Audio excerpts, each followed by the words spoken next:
हाँ स्टार्ट। एहसासन खां आरी माण्हू, एहसासन खां आरी माण्हू, सिझ कहे थो हारी माण्हू। एहसासन खां आरी माण्हू, सिझ कहे थो हारी माण्हू। सत रंगनि जे लहरनि जहिड़ा, सत रंगनि जे लहरनि जहिड़ा अंदर आहिनि यारी माण्हू। फिरदौसीअ ते मात थिया पर, फिरदौसीअ ते मात थिया पर, मेहनत कशिन जारी माण्हू। केॾा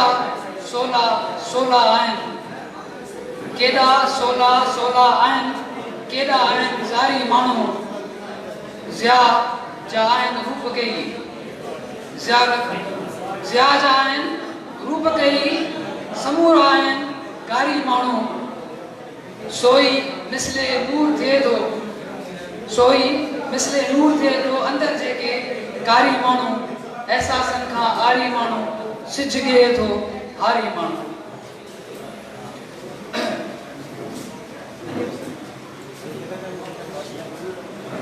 सादत हसन मंटू हिकिड़ी ॻाल्हि कई त सवाल ये है कि जो चीज़ जैसी है उसे वैसा ही क्यों न पेश किया जाए। सो ही मुझे जेका नज़म आहे उहा हिन समूरे निज़ाम ऐं अॼु की जेका ज़िंदगी आहे उन जी जेका शिकिल आहे उन जी तर्जुमानी आहे। असीं बचार मुख्तसर, असीं बचार के मुख्तलिफ के मुंतशिर पर मुनफरिद ऐं ओभरा ॼण बेबका का बददुआ के बदचलन के बेहया के नफीसड़ा ॼण छेगरा के रंगरेज को बुतराश को शायरी को खेड़ा को अलमियो हुआ जिंदगी ॼण खुदकुशी को अलमियो ॼण जिंदगी ॼण खुदकुशी ऐं बेड़ ॼण सायड़ी ऐं बेड़ ॼण का सायड़ी ऐं इनकलाब ॼण इस्तराब खाना खराब कुछ गालड़ियों ऐं बुख ॼण का सायड़ी का छोकरी बेज़ारगी का जलपरी का ख्वारगी ऐं जिंदाबाद ही कारवां ऐं जिंदाबाद हू कारवां ॼण वायड़ा कुछ छोकरा खंभजो वञनि लुटजो वञनि ॼण जामड़ा ॼण दुआ। हाणे ॿियो पासो रियासत जो हू मजमुआ ॼण लाज़वाल, हू मजमुआ ॼण लाज़वाल के बामिसाल के बाकमाल पर सागिया। हू मजमुआ ॼण लाज़वाल के बेमिसाल के बाकमाल पर सागिया ॼण हूबहू ॼण कूबकू सब मोतबर सब अमीरड़ा सब नफीसड़ा के औरतूं के नफीसड़ा ॼण मीर सब को पीरा को सा को स्याह को मौजो वो जिंदगी ॼण वेशिया, को मौजो वो जिंदगी ॼण वेशिया ऐं साह ॼण को सेक्सा, को मौजो वो जिंदगी ॼण वेशिया ऐं साह ॼण को सेक्सा। लुटजन था ॿई ऐं मज़दूर ॼण को लूमड़ो को हरामड़ो ये जिंदगी ॼण मर्सिडीज़ जंहिंजी सनी हिन जंहिंजी दरिये जी सीर मां वो छोकरी लुटजे पई जंहिंजे मथां को आबशार टेके पियो ऐं छोकरी लुटजे पई हिन थधि में हिन बास में। हू सावड़ो हू शोधड़ो नोचे पियो उहो छोकरी हुन जूं अखियूं अरियां को तन जंहिंजे मथां को आबशार टेके पियो। लुटजन था ॿई साॻी घिटी साॻे नगर जा रह गुज़र सब दर बदर। पर ॿिया के आहिनि अञा हिन ज़िंदगीअ जी उन मथां का गार आहिनि ॼण अंत अणहूंदो को गुबार आहिनि। समाज ॼण को रांदी को संदन पुटनि जे हथ में टिचके पियो टेके पियो ही अलमान, टिचके पियो टेके पियो ही अलमान ॼण दारुल अमान ॼण शहरा को भाई गार्ड। न मुनसफी न मुद्दई न फ़कीर को न असीरा न जलील को न रहीमा ॼण हुजूमा ॼण वथाणा ऐं दरा को मुख्तसर जंहिंजे सने हिन लंघ मां लश्कर के लिथड़न पया विछड़न पिया चिथड़न पिया विछड़न पिया। महिरबानी।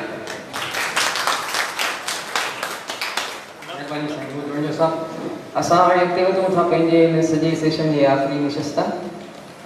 जिनजो मौज़ू आहे अर्बनाइज़ेशन एंड इट्स कंट्राडिक्शंस इन सिंध। शहरकारी ऐं पोइ उन जा जेके सिंध में तज़ाद आहिनि उन्हनि ते असांजा मुफ़क़र ते ॻाल्हाईंदा। असांजे इन मौज़ू ते हिकु महबूब नालो आहे मार्क्सी सियासत ते कामिल बख़्शन थलो। कामिल बख़्शन थलो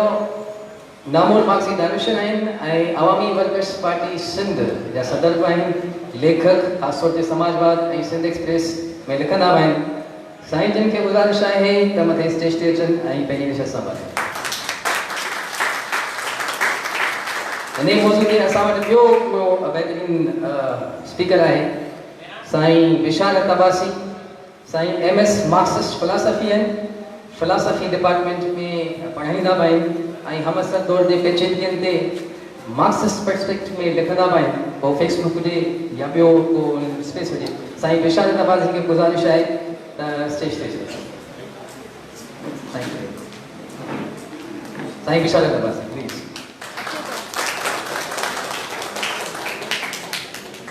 आख़िरी स्पीकर साईं अमर राशिद। साईं जो ताल्लुक़ अवामी वर्कर्स पार्टी इस्लामाबाद सां आहे।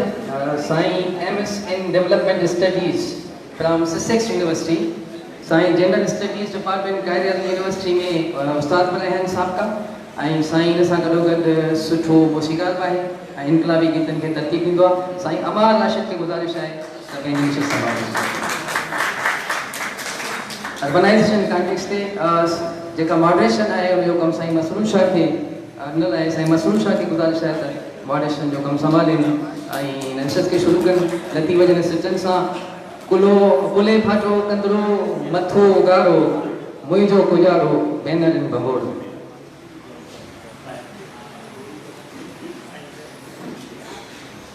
सेशन को शुरू करने से पहले मैं कामरेड अमार से कहना चाहूँगा कि अगर मैं इसको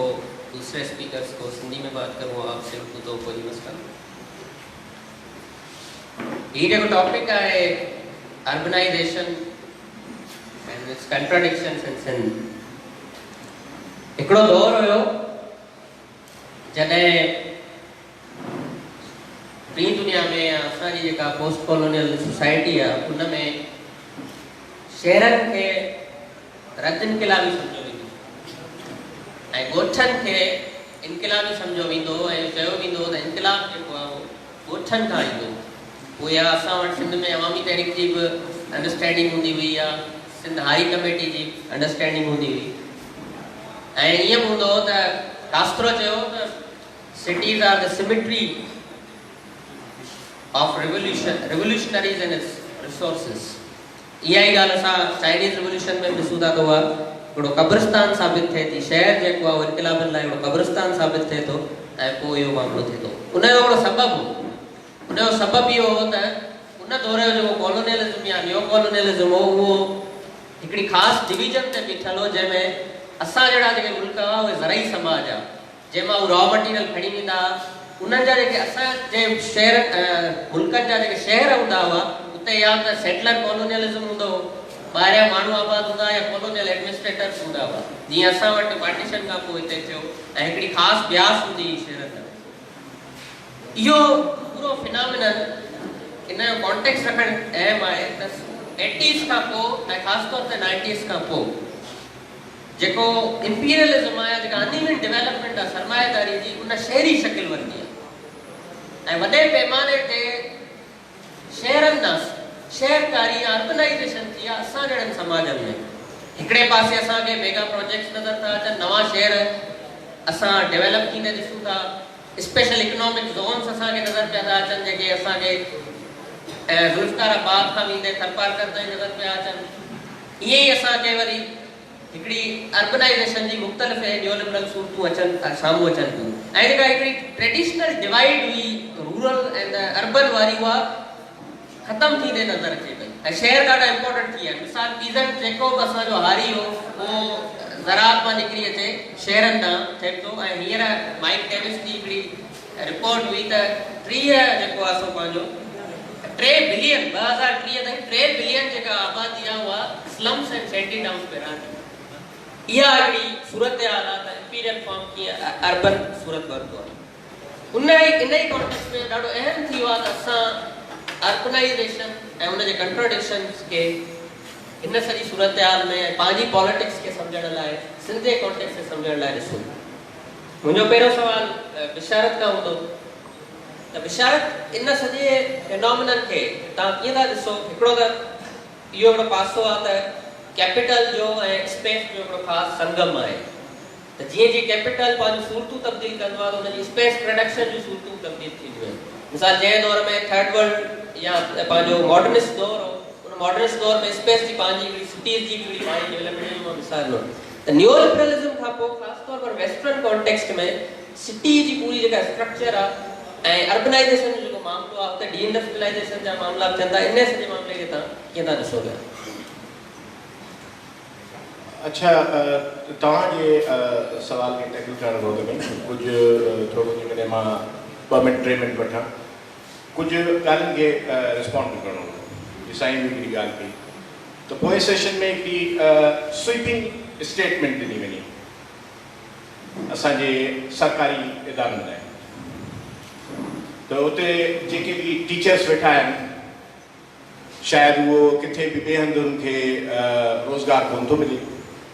इन जे करे सॼी दुनिया जे धिका थका खाई अचे सिंधी यूनिवर्सिटी में अचनि थी सघे थो त कंहिं हंधि ताईं इहे ॻाल्हियूं सही बि हुजनि पर छा के अहिड़ा माण्हू कोन था थी सघनि जेके प्राइवेट सेक्टर खे छॾे करे कॉस्मोपॉलिटन सिटीज़ खे सिटी सां तालुक थो रखे उन्हनि खे छॾे करे ॿाहिरि यानी कॉस्मोपॉलिटन सिटीज़ में पढ़ी करे ऐं जेकॾहिं सिंध यूनिवर्सिटी जो इंतिखाब था कनि त हुनजो मतिलबु इहो आहे त उहे पंहिंजे सरकारी इदारनि खे ओम था कनि and they are concerned about the education of the message of the down people सही है मोची मतलब मूं मास्टर्स कराची यूनिवर्सिटी में कई फिलोसफी में एमफिल जेका आहे वो टीसी लाहौर में कई है छा मूं वटि ॿियूं अपॉर्चुनिटीज़ कोन हो मूं सिंध यूनिवर्सिटी चूज़ कई या हिते ई रहणु चूज़ कयो कुछ नज़रियाती रीजन्स भी हूंदा आहिनि सही असां वटि ही जिन मौज़ुनि ते हाणे अॻिते हली तफ़सील सां असां ॻाल्हाईंदासीं त इहे अर्बन रूरल डिवाइड छो आहे त अर्बन एरियाज़ जे अंदरि जॾहिं खां ही न्यू लिबरल निज़ाम आयो आहे तव्हां एजुकेशन खे प्राइवेटाइज़ कयो आहे तव्हां हेल्थ केयर खे प्राइवेटाइज़ कयो आहे त उनजे नतीजे में तव्हां 2 तबका पैदा कया आहिनि उन तबकनि जे अंदरि बि घणा तबका आहिनि मिडिल क्लास लाइ अलॻि तालीमी निज़ाम आहे हायर मिडिल क्लास लाइ अलॻि तालीमी निज़ाम आहे हायर क्लास वरी उहे त मतिलबु ओ लेवल ए लेवल करे हिन मुल्क खे ॿार हलाईंदा आहिनि ऐं तव्हां सरकारी स्कूल छॾिया आहिनि असांजे सिर्फ़ु ग़रीब माण्हुनि लाइ हाणे तव्हां उन्हनि खां तवक़ो था कयो त हू अंग्रेज़ीअ में अचे करे ऐं हिननि सां जेके शहरनि में रहनि था जेके कॉन्वेंट स्कूल्स में पढ़नि था सिटी स्कूल्स में पढ़नि था इहे अचे इंग्लिश में हुन सां कम्पीट कनि कीअं न तवक़ो रखी सघो त बेसिक सवाल छो थो उथारियो जेको बेसिक क्वेश्चन आहे why don't you go into the root of the question तो हू असां वांगुरु अंग्रेज़ी छो था ॻाल्हाइनि चिबो मूं करे असां वांगुरु अंग्रेज़ी छो था ॻाल्हाए सघनि छा हुननि खे उहा बुनियादी एजुकेशन ॾिनी वई आहे छा असांजे सरकारी स्कूल जेके आहिनि उते इवन असांजे सरकारी स्कूल्स में जेके माण्हू अचनि था उनखे सिंधी लिखणु कोन थी अचे जेका पंहिंजी मदर टंग आहे त हीउ सवाल कीअं आयो सवाल त असां निज़ाम ते उथारियो मतिलबु इहो आहे त मतिलबु सिंध यूनिवर्सिटी में जेकॾहिं जेके अचनि ई असांजा ग़रीब तबिके जा माण्हू था त उन्हनि खे असां एडमिशन ई न ॾियूं भई उन्हनि खे एडमिशन जेकॾहिं उहे मेरिट ते नथा अचनि जेका तव्हांजी मेरिट आहे जेको तव्हांजो स्टैंडर्ड आहे उन स्टैंडर्ड ते जेकॾहिं उहे माण्हू न आहिनि आया त उनजो रिस्पॉन्सिबल केरु आहे छा ही सियासी निज़ाम छा ही मुआशी निज़ाम न आहे बग़ैर शयुनि जे उन्हनि जे असां रूप ते ॾिसी करे उन्हनि खे असां स्वीपिंग स्टेटमेंट था ॾियूं and then we consider ourselves as educated people So I needed to respond on that. अच्छा था क्वेश्चन दे sorry for that. No, मतलब ये आईडी कार्ड ही मुझे रिस्पॉन्ड करना it was my moral responsibility to respond on that. अच्छा सवाल क्या होता है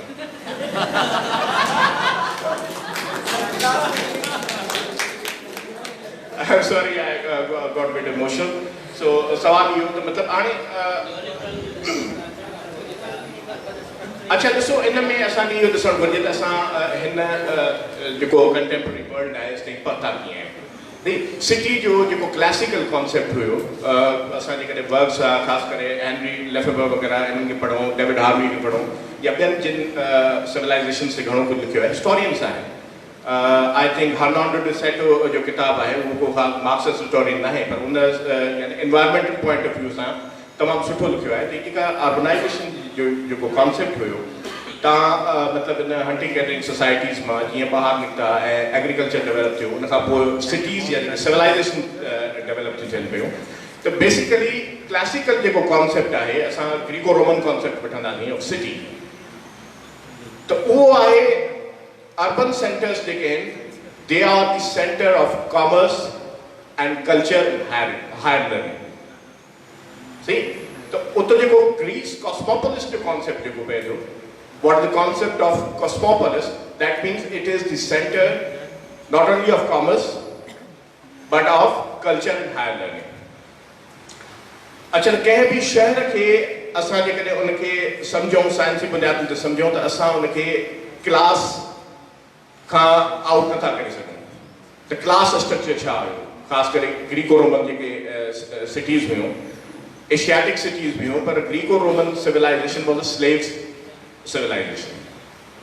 and उन जे अंदरि फ्रीमैन्स हुया ऐं स्लेव्स हुया यानी सिटीज़न्स हुया ऐं स्लेव हुया सिटीज़न ऑफ दिस कॉस्मोपोलिस उहे सिविलाइज़्ड हुया इहो साॻियो सिलसिलो अॻिते हली तव्हांजो जुड़ंदो इन सां सॼे सिविलाइज़ेशन जे कॉन्सेप्ट सां ऐं सिविल सोसाइटी सां ऐं ॿिया बारबेरियंस हुया बारबेरियंस जेके हुया जेके सिविलाइज़ माण्हू हुया उहे सम्झंदा त इन्हनि खे कोई बि हक़ न आहे आज़ादु रहण जो असां जेके सिविलाइज़ माण्हू आहियूं असां कैप्चर करे ऐं हिते खणी ईंदासीं ऐं उन्हनि खां पोइ उन्हनि खां स्लेव लेबर वठंदासीं हाणे हीअ जेका सॼी ग्रीको रोमन एम्पायर ई स्लेव सोसाइटीज़ ते so this was a concept of cosmopolis अचूं था मेडिवल एज जे अंदरि त मेडिवल एज जे अंदरि तव्हांखे शहर जेके मिलनि था उहो यानी स्लेव सिस्टम ख़तमु थी हिकिड़ो फ्यूडलिज़म जो निज़ाम थो थिए जिते सर्व्स या पंहिंजो किसान जेके ग़ुलाम आहिनि कुझु आज़ादु किसान बि हुया इहो असांखे हिकिड़ो सरिश्तो मिले थो मॉडर्न एज जे अंदरि यानी जेको आई आहे असांजो अर्ली कैपिटलिज़म जेको हुयो ट्रेड एंड कॉमर्स कैपिटलिज़म इन जे नतीजे में ही अर्बन सेंटर्स जे अंदरि अर्बन बुर्जुआजी क्लास जेको पैदा थिए थो हिननि आहिस्ते आहिस्ते कोशिशि कई आहे की जेको तव्हांजो कमर्शियल सेंटर हूंदो आहे जेके असां उहो चवंदा आहियूं जे ख़ासि हिकिड़ो टर्म इस्तेमालु थींदो आहे down town of the city त बुर्जुआजी क्लास जेको आहे उहो सेंटर्स में थो अचे पियो छो जो कॉमर्स जेको थिए थो उते थो थिए पियो सही त उन में यूरोप जे अंदरि 4 असांखे तमामु वॾा अर्बन सेंटर्स मिलनि था मॉडर्न एज जे अंदरि उन में हॉलैंड में एम्स्टरडम अची थो वञे तव्हांजे स्विट्ज़रलैंड जे अंदरि जिनेवा लंडन एंड पेरिस हाणे जिनेवा जेको आहे इहो that was the banking capital of the world banking and commerce capital of the world ऐं एम्स्टरडम जेको आहे उहो तव्हांजो अची थो वञे स्टॉक एक्सचेंज सेंटर आहे लंडन जेको इवॉल्व थो थिए उहो तव्हांजो industrial capital of the world ऐं Paris was the political capital of the world after the French revolution सही त ही जदीद ट्रांसफॉर्मेशन जेका अचे थी हिन जे शहरनि जे अंदरि हाणे ही जेके यूरोप जे अंदरि शहर आहिनि ही त हिकिड़े पंहिंजे हिस्टोरिकल प्रोसेस जे नतीजे में अॻिते वधनि था ऐं ही को ख़ासि यानी प्लान सिटी कोन आहे तव्हांखे अॻिते हली हिन में थोरो वधीक हिस्ट्री में तफ़सील ॿुधाईंदासीं त नेपोलियन 3 जेको हुयो उन कीअं पेरिस खे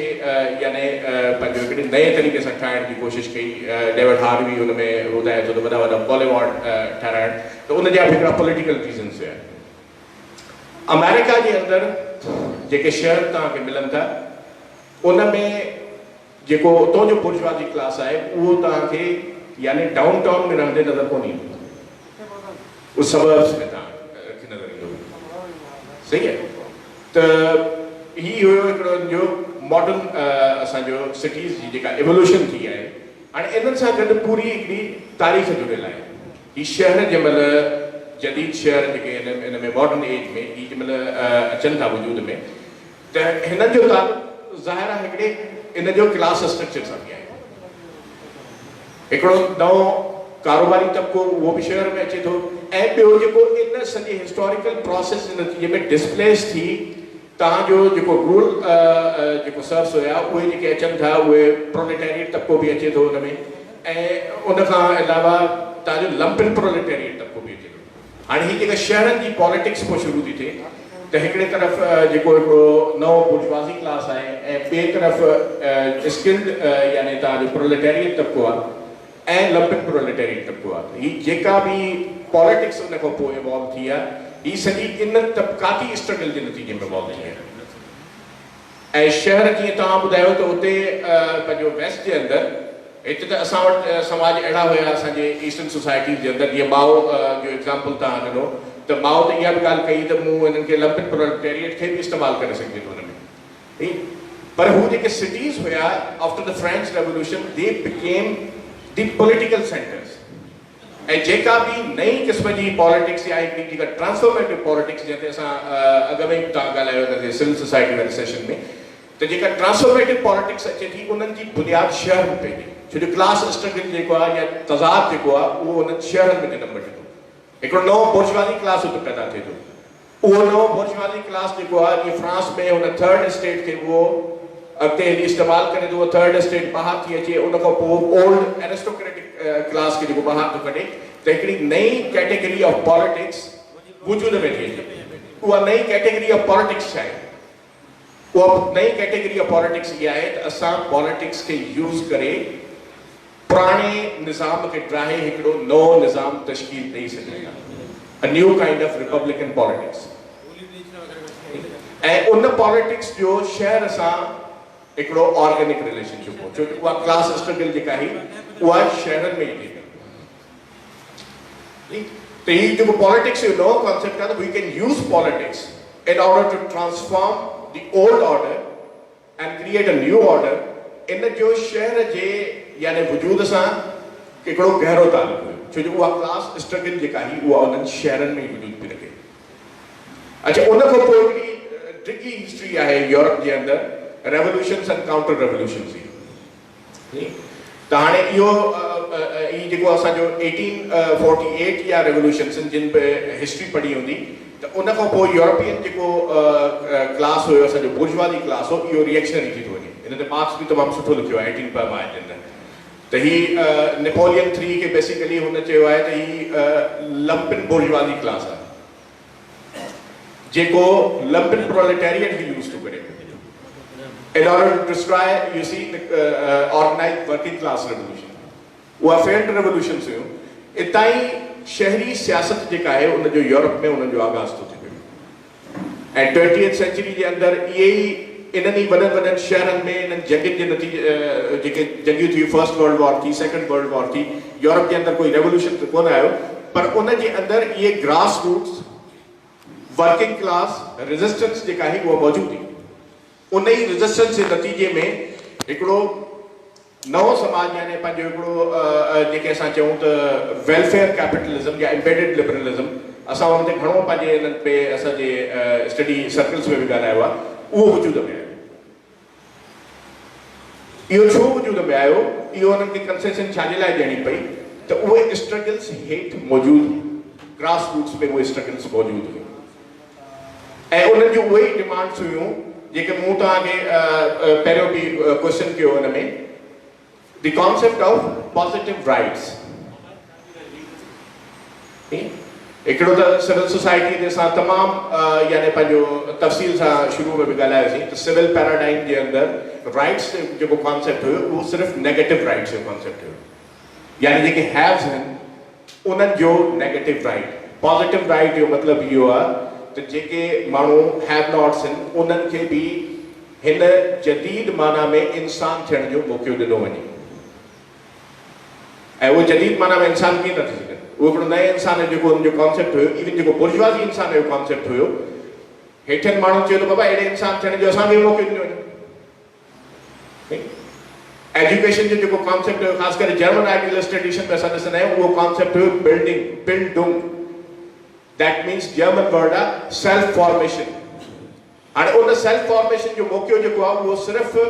तव्हांजे बुर्जुआज़ी क्लास वटि हुयो इवन जेके एनलाइटनमेंट थिंकर्स हुया कांट हैगल उहे उन क्लास जे बारे में ॻाल्हाइनि ई कोन था त हिननि खे बि इन ई क़िस्म जी एजुकेशन जो मौक़ो ॾिनो वञे हिन खे इंसान ठाहियो वञे या हिननि खे अपॉर्चुनिटीज़ ॾिनियूं वञनि रोज़गार जी अपॉर्चुनिटीज़ ॾिनियूं वञनि सही त इन्हनि स्ट्रगल जेका यूरोप जे अंदरि universal health care universal education ऐं उन मतिलबु हेठिएं क्लास जेके पंहिंजी स्ट्रगल्स करे वेठो इहे सभु पॉज़िटिव राइट्स जी स्ट्रगल। अच्छा उन खां पोइ टिकी हिस्ट्री आहे हाणे अचूं था हुन ते न्यूलिबरलिज़म इन ते असां काफ़ी प्रोग्राम्स बि करे चुका आहियूं हिन तमामु तफ़सील सां ॻाल्हाए चुका आहियूं पर हुन में थोरो असां ॻाल्हाईंदासीं न्यूलिबरल निज़ाम जे अंदरि बेसिकली थिए छा थो वेस्ट जे अंदरि हाणे 70s जे अंदरि वेस्टर्न कंट्रीज़ में ख़ासि करे यूनाइटेड स्टेट्स में डी इंडस्ट्रियलाइजेशन उन डी इंडस्ट्रियलाइजेशन नतीजे में जेके यानी पंहिंजो स्किल्ड वर्किंग क्लास हुयो उहो बेरोज़गार थो थिए। अच्छा उनखे यानी डिस्प्लेस कयो थो वञे ऐं पंहिंजो हिन में सर्विसिस सेक्टर में लॻायो थो वञे पियो त हिकिड़ी जेका पॉलिटिक्स ऑफ एम्बेडेड लिबरलिज़म जंहिंमें रियासत खे वेलफेयर्स ॾियणियूं आहिनि अवाम खे यूनिवर्सल हेल्थ केयर थी वियो एजुकेशन थी वई आहिस्ता आहिस्ता उहे रोल बैक कंदा पिया ऐं neoliberal city public housing scheme housing is also a positive right हर माण्हू खे शेल्टर ॾियो अच्छा इन जे नतीजे में जेको नओं असांजो पंहिंजो न्यूलिबरल सिटी जो कॉन्सेप्ट पए थो यानी हिकिड़े तरफ़ तव्हांजा वॾा स्काई स्क्रैपर्स हुजनि ऐं ॿिए तरफ़ जेके आहिनि उहे स्लम्स हुजनि त हिकिड़ी नई ट्रांसफॉर्मेशन थी अचे पई उहो जेको पुराणो निज़ाम हुयो जंहिंमें रियासत जेको आहे सभु कुझु ॾिए पई हाणे हिकिड़ो इन नई ट्रांसफॉर्मेशन जे अंदरि उहे सभु जेके रियासत ई सर्विसिस ॾिनियूं जिन खे कॉमन्स चयो वेंदो आहे उहे आहिस्ता आहिस्ता रोल बैक थींदी वयूं न्यूलिबरल सिटी जे अंदरि यानी माण्हुनि खे हाउसिंग राइट्स न आहिनि उहे स्लम्स में था रहनि जंहिं वक़्तु बि गवर्नमेंट चाहे तो उहे उन्हनि खे यानी डिस्पोसेस करे सघे थी because they don't have the right to property ऐं हिन वक़्तु बि डेविड हार्वी जो कुझु हिकिड़ो आर्टिकल मूं पढ़ियो कुझु ॾींहं अॻु में त हीउ जेको तमामु ख़तरनाक यानी पुलिस ब्रूटैलिटी ख़ासि करे इन 9/11 खां पोइ शुरू थी आहे त इन इहा जेका पुलिस ब्रूटैलिटी आहे उन ग़रीब तबिके लाइ उहो लंपन जेको प्रोलेटेरिएट तबिको आहे या वर्किंग क्लास तबिको आहे उहो बेसिकली ख़ौफ़ ई इहो आहे त उन्हनि खे जेको उन्हनि जो राइट टू सिटी आहे उन्हनि खां डिस्पोसेस करण जी कोशिशि आहे उन्हनि खे शहरी इलाइक़नि में भॼाइण जी कोशिशि आहे छो जो उन्हनि खे हाणे इहो ख़तरो आहे जेकॾहिं इन घणी लेवल ते इहे मैसेज जेके आहिनि उहे असांजे शहरनि में रहंदा त अॻिते हली असांखे सिविल वॉर्स जो ऐं पंहिंजो लॉ एंड ऑर्डर सिचुएशन जो मसइलो आहे हाणे इन में मुंहिंजे ख़्याल में मां ॿिए सेशन में मोटी ईंदुसि त हीअ इन असां स्टेज ते कीअं पहुता आहियूं ऐं हीअ जेके पंहिंजो ड्रैकोनियन लॉज आहिनि जंहिंमें असांजी सिविल लिबर्टीज़ कसी वरितियूं आहिनि इन में यानी इन लेवल ते असां कीअं पहुता आहियूं मेरा आपसे सवाल ये होगा कि आप इस पर बात भी कर चुके हैं अर्बनाइजेशन पे करते रहते हैं और जो स्ट्रगल है इस्लामाबाद में कच्ची आबादियों की उसमें भी आप सरगर्म रहे और हाउसिंग क्वेश्चन के हवाले से भी आपने आपकी कैंपेन थी इलेक्शन में तो सबसे पहले एक पस मंज़र को क्लियर करने के लिए पाकिस्तान के अंदर जो न्यू लिबरलिज्म के बाद यानी 80s 90s के बाद जो अर्बन प्लानिंग है उसमें जो शिफ्ट्स आए हैं और जो अभी हम देख रहे हैं कराची इस्लामाबाद और ये सारे जो अर्बन रूरल डिवाइड का जो है वो ख़त्म हो रही है न्यू सिटीज़ बन रहे हैं तो इसको आप थोड़ा डिफ्रेंशिएट करेंगे पहले किस तरह से अर्बन प्लानिंग थी हमारी और अब पाकिस्तान में अर्बन प्लानिंग में कौन सी चेंजेस आई हैं। शुक्रिया मसरूर तमाम साथियों को मेरी तरफ से सलाम। मैं थोड़ा सा आपके सवाल से जाने से पहले एक कदम पीछे साहब ने जो बातें की न्यू लिबरल शहर के बारे में उधर से बात को मैं आगे लाना चाहूँगा क्योंकि जो शहरकारी का जो प्रोसेस है और जिस शहरकारी के प्रोसेस में पाकिस्तान जैसे ममालिक मुब्तला हैं वो एक ग्लोबल प्रोसेस है और उसका ताल्लुक़ कुछ सर्टेन ग्लोबल ट्रेंड्स के साथ है जो कि ख़ासकर 1980 की दहाई के बाद से शुरू होते हैं। اس میں جو ایک بنیادی جو اہم اس کا ایک پہلو ہے وہ ہے فائنینشلائزیشن کا. فائنینشلائزیشن ایک پروسیس ہے جو 1970s کے بعد سے سرمایہ دارانہ ممالک میں شروع ہوتا ہے, جس کی اگر آپ اس کی ایک سمری کہیں تو اس کو کہا جا سکتا ہے غیر پیداواری منافع خوری. یہ ایک ایسا سرمایہ دارانہ نظام میں ایک موڑ آتا ہے جب آپ گڈس اور سروسز کی پروڈکشن کے بجائے اسپیکولیٹو فائنانس کے ذریعے منافع کمانا سرمایہ دار شروع ہوتے ہیں. اور اس کا جو تعلق ہے فائنینشلائزیشن کا, ویسے تو فائنینشیل سسٹم ہمیشہ سے کوئی 600-700 سالوں سے کسی نہ کسی فارم میں دنیا میں رہا ہے, لیکن ہمیشہ سے اس کا مقصد سرمایہ دارانہ نظام میں ایک ہی رہا ہے کہ جو سرمایہ دارانہ نظام کے جو تضادات ہوتے ہیں, جو اس کے وقتاً فوقتاً جو بحران آتے ہیں, ان کو ایک حل کرنے کا ایک طریقہ ہوتا ہے. جو مارکس والیوم 1 کیپٹل میں بات کرتا ہے جو اوور پروڈکشن کا جو کرائسس ہوتا ہے کہ وقتاً فوقتاً سرمایہ دارانہ نظام میں ایک بحران آتا ہے جس کے اندر جو اشیاء جو سرمایہ دار جو بناتے ہیں, جو گڈ جو بناتے ہیں, ان کو خریدنے کی سخت عوام کے پاس نہیں رہتی. جس معاشرے میں وہ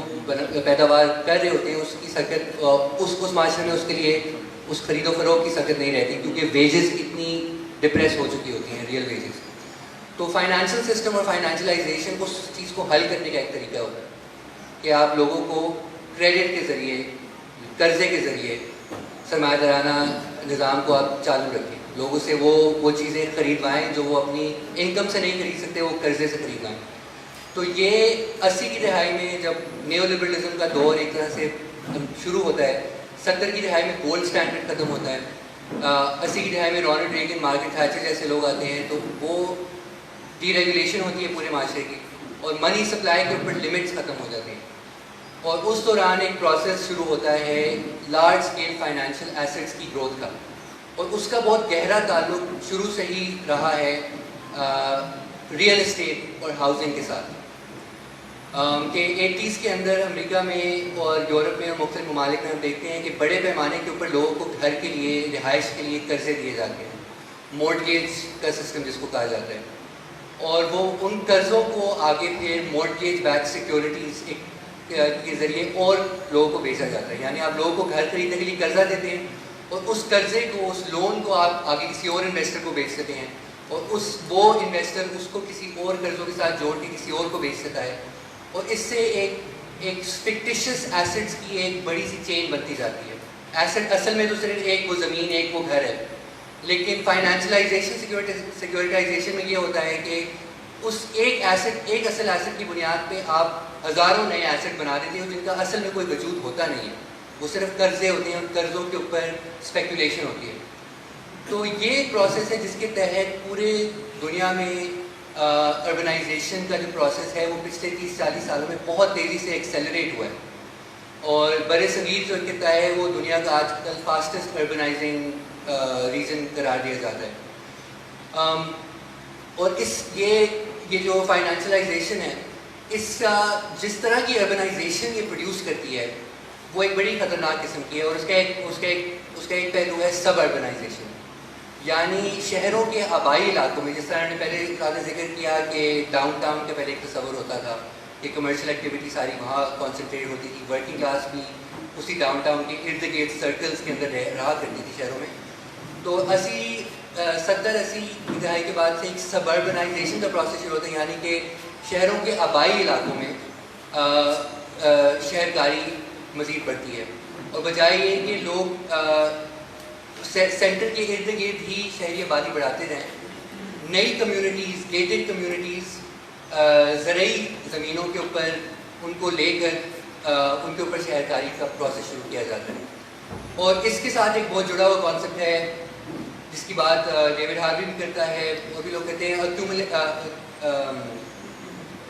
ایکیومولیشن بائی ڈسپوزیشن, لیکن اس سے جڑا ہوا انکلوزر آف دا کامنس, کہ یعنی وہ ایسٹس جو پہلے اجتماعی ملکیت ہوتے تھے تمام عوام کے, تمام اس خطے میں رہنے والے لوگوں کی, جیسے کہ زرعی زمین, جیسے کہ چراگاہیں, جیسے کہ پانی, جیسے کہ دریا, ان کو 80 کی دہائی کے بعد سے اس فائنینشلائزیشن کے پروسیس کے ساتھ جڑے ہوئے ان کو پرائیویٹائز کیا جاتا ہے اور ان کو کموڈیفائی کیا جاتا ہے اور ان کے اوپر ایک شہر کاری کا ایک بہت تیزی سے ایک نیا پروسیس شروع کیا جاتا ہے اور اسی کے ساتھ جڑا ہوا پروسیس جو بھی بخش نے ذکر کیا ایکومولیشن بائی ڈسپوزیشن کا کہ یعنی کہ اس اجتماعی زمین یا ایسے کے ارد گرد رہنے والے جو لوگ ہیں ان کو بے دخل کیا جاتا ہے اور ان کی بے دخلی کے ساتھ ساتھ ایک کموڈیفیکیشن کا ایک نیا پروسیس شروع ہوتا ہے. تو یہ پروسیس ایک گلوبل پروسیس ہے جو ساری دنیا میں ایک طرح سے 80 کی دہائی کے بعد سے رہا ہے. پاکستان میں اس کی کیا شکلیں نہیں ہیں جو آپ کا سوال جو جس کی طرف میں آتا ہوں. پاکستان میں ظاہر ہے یہ سارے پروسیس رہے ہیں اور اس کا نوآبادیاتی نظام سے بہت گہرا تعلق ہے. نوآبادیاتی نظام میں بھی اسی طرح زمین کو کلونیل اسٹیٹ کے لیے کوموڈیفائی کیا, جاگیرداری کا ایک نظام جس کے اندر ملکیت ایلینیٹ کی گئی چند ایک خاص مخصوص جاگیردارانہ طبقے کے لیے. اور پاکستان میں جو اس پروسیس کو اور کمپلیکیٹ کرتی ہے چیز وہ ریاست ہے اور فوج ہے. پاکستان میں شہر کاری کا پروسیس بہت گہرے طریقے سے پاکستان کی فوج اور اس کے شہر کاری کے اندر جو زمین کے اوپر قبضہ ہے اس سے ایک بہت گہرا تعلق ہے. تو یعنی کہ پاکستان میں اگر آپ ایک شہر کاری کے پروسیس کو اگر ڈیفائن کرنا چاہیں تو آپ تو میں اس کے لفظ استعمال کرتا ہوں تو کہتا ہوں ملٹرائزڈ, unregulated and elitist. تو ایک طرح سے یہاں بھی وہ ایک فائنینشلائزیشن کا ایک پروسیس چلا ہے لیکن اس کی نوعیت ایک خاص طرح کی ہے. پاکستان میں اگر آپ جنرلی 3 فیزز کے اندر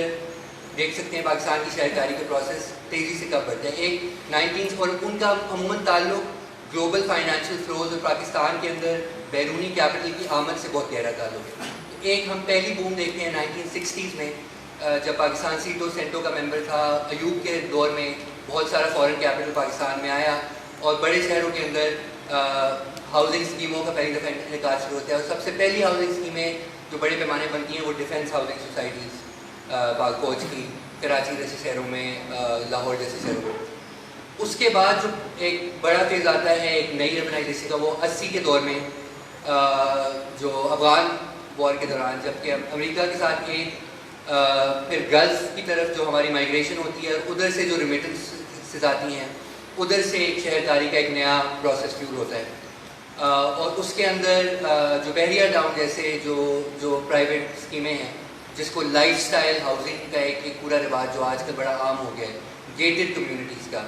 جس کا وہی جو سبربنائزیشن کا جو ذکر میں نے کیا کہ شہر کے آبائی علاقوں میں ایک مخصوص طبقے کے لیے آپ 4 دیواری کے اندر کمیونٹیز کرو اور اس کے اندر سب کچھ موجود ہو. تو وہ پروسیس 1980 میں شروع ہوتا ہے. اور پھر ایک بہت بڑے پیمانے پر 9/11 کے بعد جب ایک ریمیٹنس فیول گروتھ ہوتی ہے پاکستان میں, کنزمپشن بیسڈ گروتھ مشرف ایرا کے اندر جو ہوتی ہے جب کیپٹل کنٹرولز کو کم کیا جاتا ہے اور بیرونی سرمایہ کو بڑھایا جاتا ہے, اس وقت بڑے پیمانے پر مختلف شہروں کے اندر DHA جو بحریہ ٹاؤن کا ایک بہت بڑا بڑھاؤ ہوتا ہے اور بھی نئی نجی اسکیمیں آتی ہیں. اس دوران ایک نیکسس ایمرج کرتا ہے جو پاکستان کی شہر کاری کی پروسیس کو کنٹرول کرتا ہے. ایک تو پاکستان کی ریاست یعنی پاکستان کی فوج جو DHAs کے ذریعے اور باقی فوجی اور نیول اور ایئر فورس کی ہاؤسنگ اسکیموں ان کے ذریعے, ساتھ ایک پرائیویٹ ڈیولپرز کی ایک بڑا ایک طبقہ جس کے اندر ملک ریاض جیسے لوگ فہرست ہیں, اور اس کے علاوہ پارک ولاز, ایڈن ولاز, ایمار اور اس طرح کی بیرونی سرمایہ دار بھی اس کے اندر شامل ہوتے ہیں. اور ساتھ ساتھ ہمارے ایک سیاسی طبقہ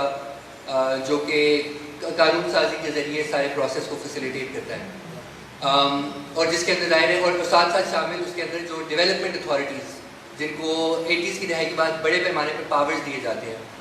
جیسے کہ Lahore development authority, capital development authority اسلام آباد میں, یہاں پہ حیدرآباد ڈیولپمنٹ اتھارٹی ہے. حیدرآباد میں شاید تھوڑا سا فرق نہیں ہے, اس کے اندر پبلک ہاؤسنگ کا بھی ایک رجحان رہا ہے, لیکن بہرحال پھر بھی ایک مخصوص بیوروکریٹک طبقے کے ہاتھ میں زمین رہتی ہے. اس ماڈل کا کہ اثرات کیا رہے ہیں اس کے اندر کچھ بنیادی سے کچھ ہمارے سامنے ڈیٹا ہے جس کے ذریعے ہم پتہ لگا سکتے ہیں.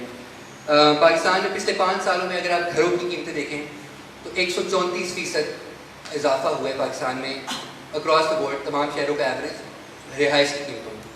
اگر آپ پلاٹوں کی قیمتیں دیکھیں, شہری پلاٹوں کی قیمتیں, تو 155% پلاٹوں کی قیمتوں میں اضافہ ہوا ہے.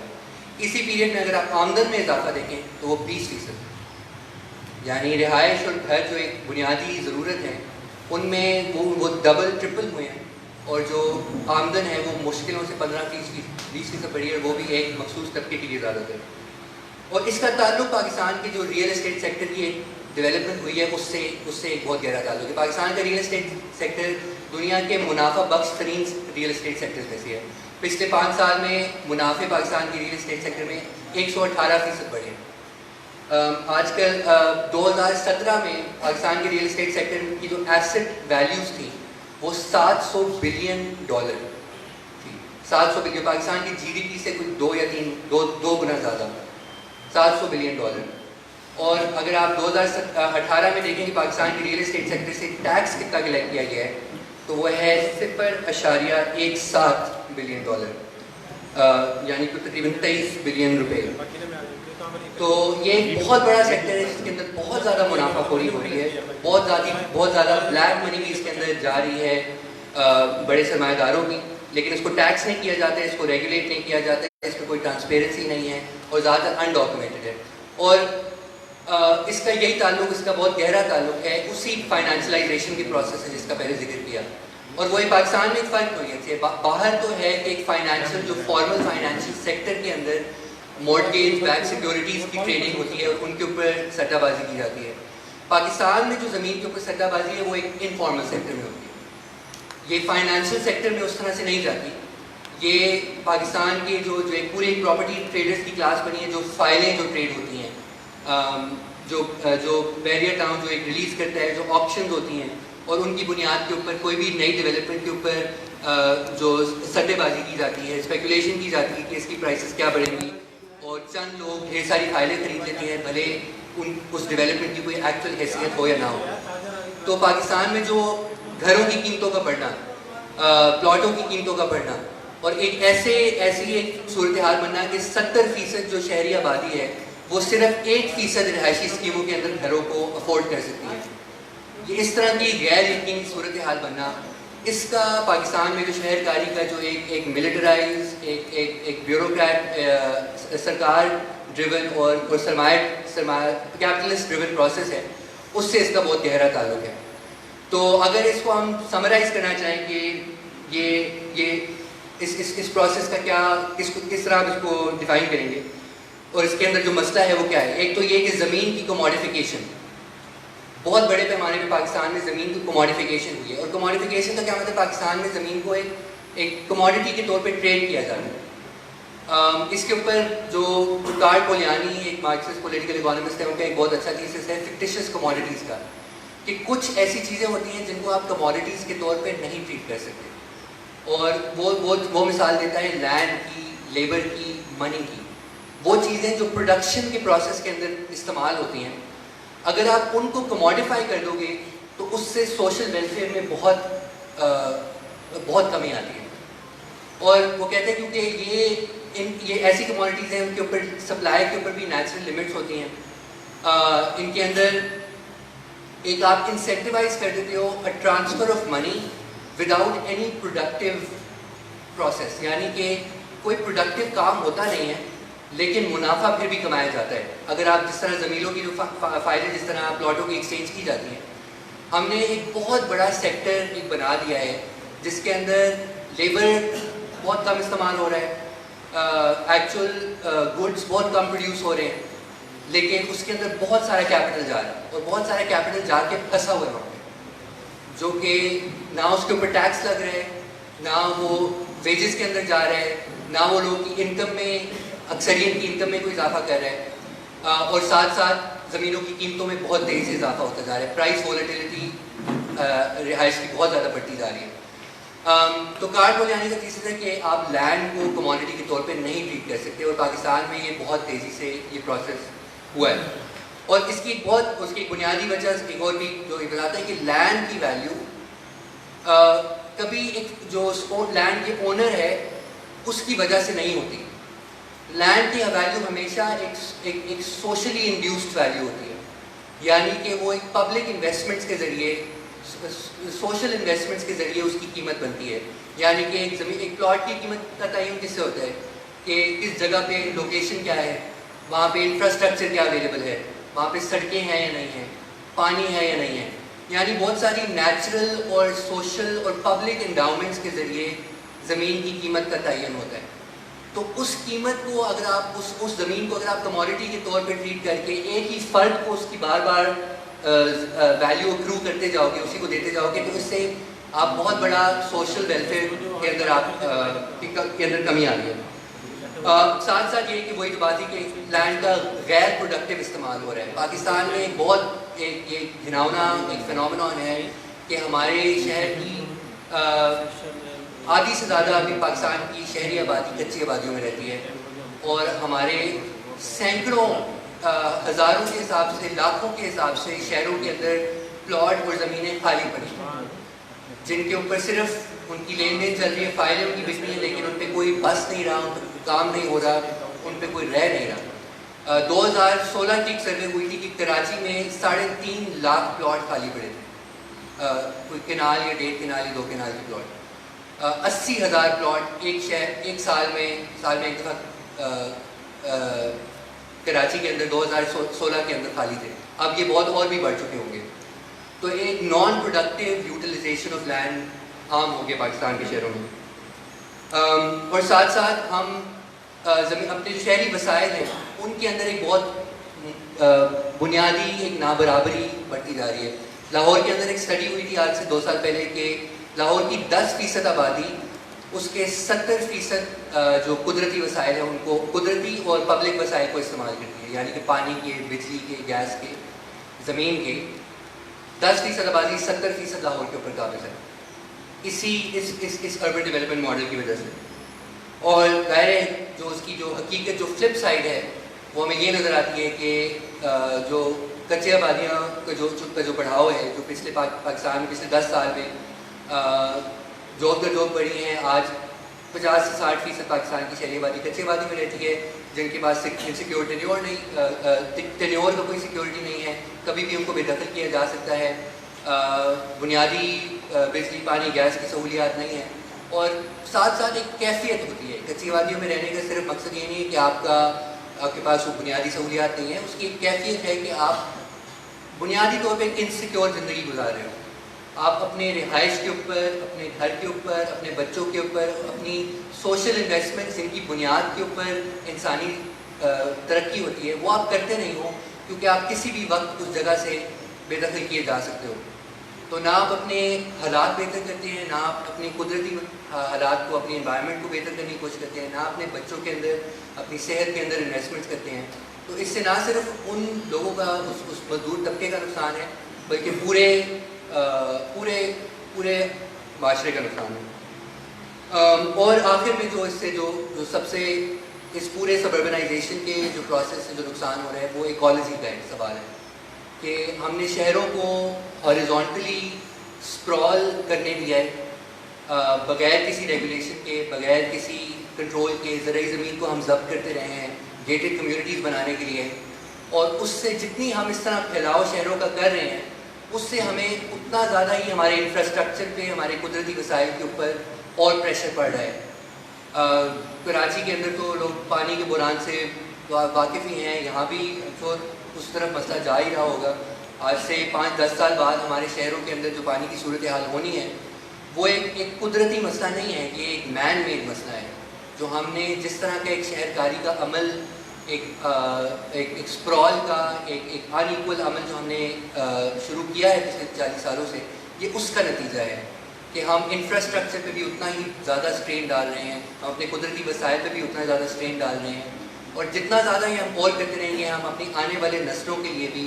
ان شہروں کے اندر رہنا, جینا اور ایک انسانی زندگی گزارنا اور مشکل کرتے جا رہے ہیں. شکریہ. कॉमरेड बख्शल तव्हां खां मुंहिंजो सुवाल थोरो पॉलिटिकल हूंदो त ऐं ख़ासि तौर सिंध जे गिराए में त सिंध में असां ॾिसूं था त अर्बनाइजेशन जो जेको प्रोसेस आहे उहो काफ़ी तेज़ थियो आहे ऐं गुज़िरियल कुझु अरसे में उन में मुख़्तलिफ़ नया सबब निकिड़ा त ग्लोबल ऐं पाकिस्तान लेवल ते अमार साईं ॿुधायो सिंध जे ख़ासि तौर पर पर्सपेक्टिव में असां ॾिसजे त हिकिड़े पासे डीपीजेंटाइजेशन जे करे रेगुलेशन ख़तमु थी आहे, जंहिं करे एग्रीकल्चर तबाह थियो आहे, माइग्रेशन जो अमल थियो आहे। फ्लड्स में बि असांजो बोडनि में जेके सिंध में बोडूं आहियूं त उन्हनि जे हिकिड़े प्रोसेस में बि इहो अमल अर्बनाइजेशन जो तेज़ थियो ऐं इहो शहरकारी जो अमल असां ॿेड़ा टाउन खां वेंदे ज़ुल्फ़कार आबाद इहो सॼो ॾिसूं था पिया। जीअं मां सवेर ॻाल्हि कई इंट्रोडक्शन में त हिकिड़ो दौर हो जंहिंमें इनक़िलाबी इहो ॾिसंदा हुआ त बाबा ॻोठ जेको आहे उहो नेशनल वैल्यूज़ ऐं असांजे रेवल्यूशनरी कल्चर जो बुनियादु आहे, हू त सिर्फ़ु दारी आबादकारी आहे, हिकिड़ो कॉलोनियल एडमिनिस्ट्रेटिव आहे। हींअर जेका असांजी पॉलिटिक्स आहे सिंध जी, उहा इन अर्बनाइजेशन जे क्वेश्चन खे ऐं ख़ासि तौर पर जेका अर्बन स्पेस पॉलिटिक्स आहे जेका शेप थी आहे सॼी अर्बनाइजेशन जे नतीजे में, उनखे केतिरो ॾिसे थी ऐं छा वाकई उहा एड्रेस करे पई या न, उन ते थोरो ॾिसिजो, ख़ासि कर सिंध जे कॉन्टेक्स्ट में। महिरबानी। सभ खां पहिरियां त क्रिटिकल स्टडीज़ फोरम खे जा जेके मुंतज़मीन आहिनि तिन खे वाधायूं ऐं वॾो शानदार कमु आहे ऐं इन कम जी अहमियत तॾहिं अञा वधी वई। जावेद भुट्टे जे नाले सां हिकु प्रोग्राम आहे त हुनजी टास्क जेको आहे नौजवाननि खे हुनजी ॻाल्हि ॿोल ॿुधण खां मिली ऐं इहो कमु जेके न थिए हा त इहे पासा अञा रहिजी वञनि हा। सो इहो जेको कमु संभालियो था जो ॾाढो ज़बरदस्तु आहे, शाबाश अथव। ॿी ॻाल्हि इहा त लॾ पलाण जा सबब खोड़ आहिनि, सियासत ते बि अचूं था, तव्हां कुझु ॻणाया ऐं अमार जी ॻाल्हि कई ऐं इहा ॻाल्हि बि थी कीअं सरमायो जाॾे अचे थो त सस्तो पोरियो बि उड़ाई कंदो आहे। मूंखे यादि आहे पहिरियां जेके सियासी लफ़्ज़ असां पंहिंजी सिख्या में किथे ॿुधा, नसीराबाद शहर में खाकी लफ़्ज़ ॻाल्हाए पियो। खाकी जो जेका तकरीर हुई त चई त हिकिड़ो अहिड़ो वक़्तु ईंदो आहे ज़मीन मालिकनि खे पालण खां इनकार कंदो आहे। त ॾाढो थोरो पोइटिक अंदाज़ में रखियो, असांखे सम्झ में मूंखे थोरो घटि ई पियो आयो, पर इहा ॻाल्हि बि अचे पई त यार इहो वॾो को जहान आहे जंहिंमें हिकिड़ी जॻह जेका आहे असां काफ़ी नथी रहे, जिते आदि जो गाद खां माण्हू पंहिंजा बदिलनि करंदो ईंदो आहे ऐं उहा काफ़ी नथी रहे ऐं के रिश्ता बदिलजनि था ऐं पैदावारी रिश्ता छा आहिनि इहो सॼो तव्हां हाल ॿुधाए चुको त ख़ुदि सरमाएदाराणी जेका ओसर थी आहे उनजे असांजे ॿाहिराणी ते जेको दर्जे बदर्जे असर थिया आहिनि, टेक्नोलॉजी जो अचणु, कैश क्रॉप्स जो अचणु, इवन ख़ुदि सिंधु बेराज जे हवाले सां जेको कुझु बि थियो त इहे ख़ुदि हिकिड़ा सबब हुया जो हिकिड़ो पहिरियों दफ़ो जीअं मार्क्स चवंदो आहे न त पंहिंजे औज़ारनि खां कंहिंजो हारीअ जो धार थियणु, हिकिड़ो अहिड़ो पोरियत पैदा थियणु जंहिं वटि मां सवाइ पंहिंजे पोरे खे खपाइण जे लाइ बि कुझु कोन्हे को, उहो बि असां वटि पैदा थियणु शुरू थियो त उनजे करे बि शिफ्ट थी आहे। समाजी सबब जबर जेको जागीरदारनि जो ॾाढ रहियो आहे, थाणो हिकिड़ो ॾेई छॾियो, हिकिड़ो मुख़्तियार कार ॾेई छॾियो उन्हनि खे त हू त सॼे इलाइक़े जा चङा मुड़ुस थी वेंदा आहिनि, बेटकेदी समाज जो हिसो रहिया ऐं ख़ुदि असांजो समाज ते बि ॻाल्हि ॿोल करणु को वॾो वारो सवलो मामिलो कोन्हे। उन जबर जे करे बि माण्हू निकितो आहे, शहर में वञी थोरी कबाइली झेड़ा थियनि था, माण्हू चए थो हाणे असां पियो आहे वञी शहर में वञा त पोरियो करे उते बि हिते बि पोरियो करिणो, उते बि पोरियो करिणो ऐं माण्हू निकिरी थो वञे।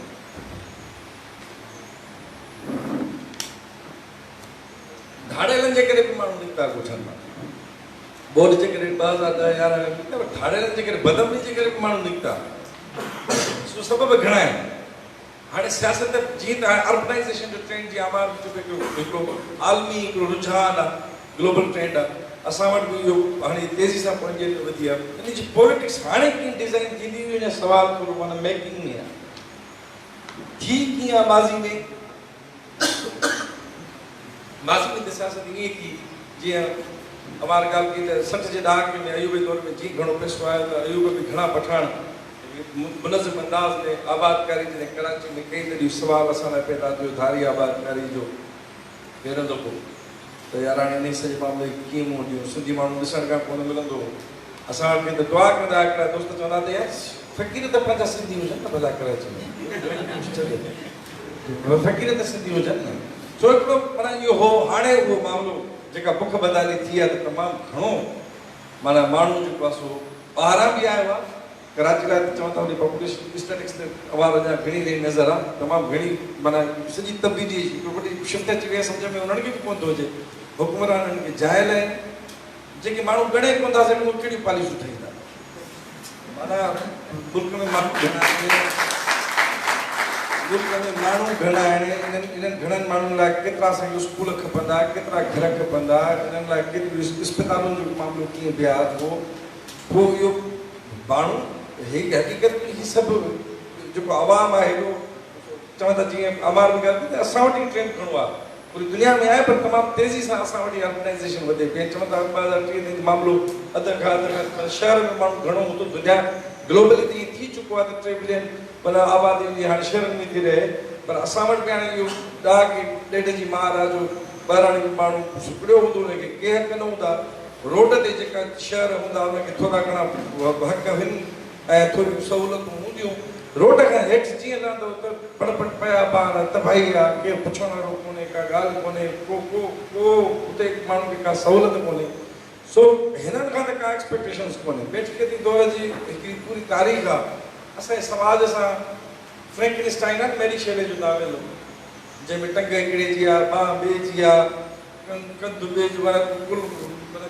ॿियो जो कंहिं ॿिए जो आहे, दिमाग़ कंहिं ॿिए जो आहे। वो रॉबर्ट डी नीरो जी फिल्म आहे 90s में, घणी फिल्मूं आहिनि पर 90s वारी फिल्म ॾाढी ज़बरदस्त फिल्म आहे। हुन में आख़िर में हुन खां पुछंदा उहो माण्हू थोरो ॾाढो हाई बर्ड आहे, हुनखे ताक़त बि ॾाढी आहे, बीमारियुनि खां जेकी बि सियासतदान हुजनि, अकेडमिशियन्स हुजनि, कंहिं समाज जा माहिर हुजनि, स्टेटिक्स जा माहिर हुजनि, अंग ॾींदा, पर इहे कंहिं लार्जर होल में जॾहिं वञी का पिक्चर ठहंदी त उहा पिक्चर में सही सम्झ में कोन थी अचे मामिलो बीहंदो। इहो माना मूंखे लॻे थो जेको बि केरु का राय ॾींदो उहा खुटली हूंदी, हू बि सच हमेशह खुटली हूंदो आहे, पर असांखे अञा घणो घणो हिन मामले में सम्झणो आहे। छा जेका असां जेका पोइ सियासत कई, जंहिंमें मां सम्झां थो त इहो जेको फियर हो पंहिंजी धरती ते माना अकलियत में तब्दील थियण वारो, पंहिंजा वसीला असां खां वञनि पिया। कराची में बहरिया जी जहिड़े नमूने सां इहो तबाही कंदी, कोठनि खे दरबदर कंदी, माना ज़री ज़मीन आहे। हाणे शहर पैदा त कुझु न आहिनि, कॾहिं पैदा सनत कंदा मोड़ी कंदा, पर जेको बहिराड़ी जो कुझु पैदा थी करे उहो किथां पैदा थियो, ऐं उहो जॾहिं उहो इस्तेमालु कंदा था वञनि त उन खां पोइ इहो हिकिड़ो मूंखे लॻे थो त असांजी तज़ाद सियासत जो इहो बि बीहे थो। इहे खोड़ सारा मामला आहिनि, स्लम्स जो मामलो कचियापन जो बीहे थो। बदकिस्मती आहे, हालत इहा आहे त चीफ जस्टिस हाणे 2600 अरब रुपयनि जो मुनाफ़ो थियो आहे मलिक रियाज़ खे। जज जेको चीफ जस्टिस आहे हिकिड़ो सिपाही जे ॿिए रुपए खे तव्हां करप्शन था चओ, हीअ सही सिधी जेका दादागिरी, गुंडागर्दी, बेहयाई, बेशर्मी, हूअं त इहो सॼो जहान बेशर्मी जो आहे, फुलट जो आहे, सरमाएदार निज़ाम थींदो ई पर अणबराबरी जे आधार ते आहे। ॿ रक़ जी क़ीमत ते शहर तरक़ी कंदा आहिनि, टीं दुनिया जी क़ीमत ते पहिरीं दुनिया तरक़ी कंदी आहे। उहो त आहे ई आहे, पर को ठप थींदो आहे। माण्हू जॾहिं सॻो खणण ईंदा आहिनि तॾहिं पोइ ढक में ॻाल्हाईंदा आहिनि, ॿेर भीट त सभु वणंदो, इहे करे ॻाल्हाईंदा, इहे थोरी थोरो चवंदो भई छोरी ॾे मूंखे। हे त इन हिकिड़ा ज़ाहिर क़िस्म जा माण्हू हिननि खे बि सम्झ में कोन थो अचे त मामिलो संभाल थो। कॾहिं हिननि कामोरनि जी कॾहिं तव्हां एसोसिएशन्स जी जॾहिं मीटिंग्स में या एसोसिएशन सियासत कंदव जॾहिं, तॾहिं तव्हांखे हिकिड़े कामोरे सां तव्हांजो टकर थींदो, तव्हांखे हुनजे अकल जे या फाल जी ख़बर पइजी हिन जे हथ वक़्तु असांजी क़िस्मत आहे, ऐं उन में हिन जी का ज़िमेदारी आम माण्हू न कोन्हे। छो सभ खां वॾी कब्ज़ा कंदड़ कुवत जीअं अॻ अखर ॾिना फ़ौज पाण कंहिंखां इंसाफ़ घुरंदो। हाणे दोस्त मूंखे ट्वीट ॾेखारियो त कीअं पोइ गवर्नमेंट जेको गैस पाइपलाइन जो, ऑयल पाइपलाइन जो हिकिड़ो जेको स्टेट पाण ज़िमेदारी कई त असां संभालींदासीं, उहो वापसि हाणे वरी ठीको ॾींदो फ़ौज जेके हिकिड़े इदारे खे। उहो इमरान ख़ान जी जेका डबी गवर्नमेंट तयारी था वञनि सॼो फ़ाइदो वठंदा था वञनि, त हिन जी का ज़िमेदारी कोन्हे। न्यू लिबरल जेका एजेंडा जेको वेलफेयर स्टेट जो केनिस जो ख़ात्मो थियो 70-80 जे ॾहाके खां पोइ, हिननि जो इहो हो त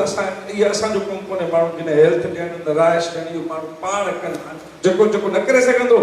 उहो खाते में ई कोन्हे त हुनजा हक़ कहिड़ा, हुनजो तंहिंजे करे मूंखे नथो लॻे त हिननि जी पॉलिसी। हा बाक़ी मामाणो वॾो आहे, हिकु डायनामाइट ते ॼाणूं, तमामु वॾी आबादी आहे, तमामु घणी महरूमियूं। जीअं फेस चवंदो आहे न, जब भी ये कभी बिगड़े तो जरा एक रोटी का टुकड़ा दिखा दो, इन्हीं आपस में लड़ा दो, कुत्तन वांगे असांखे हलायूं वेठा आहिनि।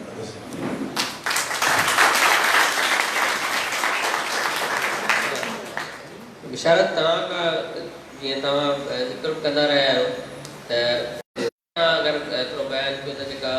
ही पूरी न्यू लिबरल अर्बनाइजेशन आहे ऐं जेको पूरो डेवलपमेंट जो कॉन्सेप्ट आहे या मार्ग ॻाल्हि कई त उहो असांखे इकोलॉजिकली कीअं थ्रेट पियो थो करे ऐं ख़ासि तौर ते जेको आहे रेगुलेशन ऑफ सिटीज़ आहे त उन में जेके मामला कॉमन्स जा मामला आहिनि उहे कीअं तबाह थियनि त उन ते थोरो तव्हां अच्छा इन में पहिरियों कुझु ॻाल्हियूं थोरो लोकली करे वञो त हीअ जेके टीं दुनिया जा ॻाल्हाइनि अमार साहब बि ऐं पंहिंजो कॉमरेड बख्शल बि हिन ते ॻाल्हायो पहिरीं ॻाल्हि इहा आहे त अर्बनाइजेशन लाइ जेको हिकिड़ो क्रिटिकल इंफ्रास्ट्रक्चर खपंदो आहे अमार साहब वधीक बहितर रोशनी विझी सघे थो उहो त साण मौजूदु ई कोन्हे फॉर एग्ज़ाम्पल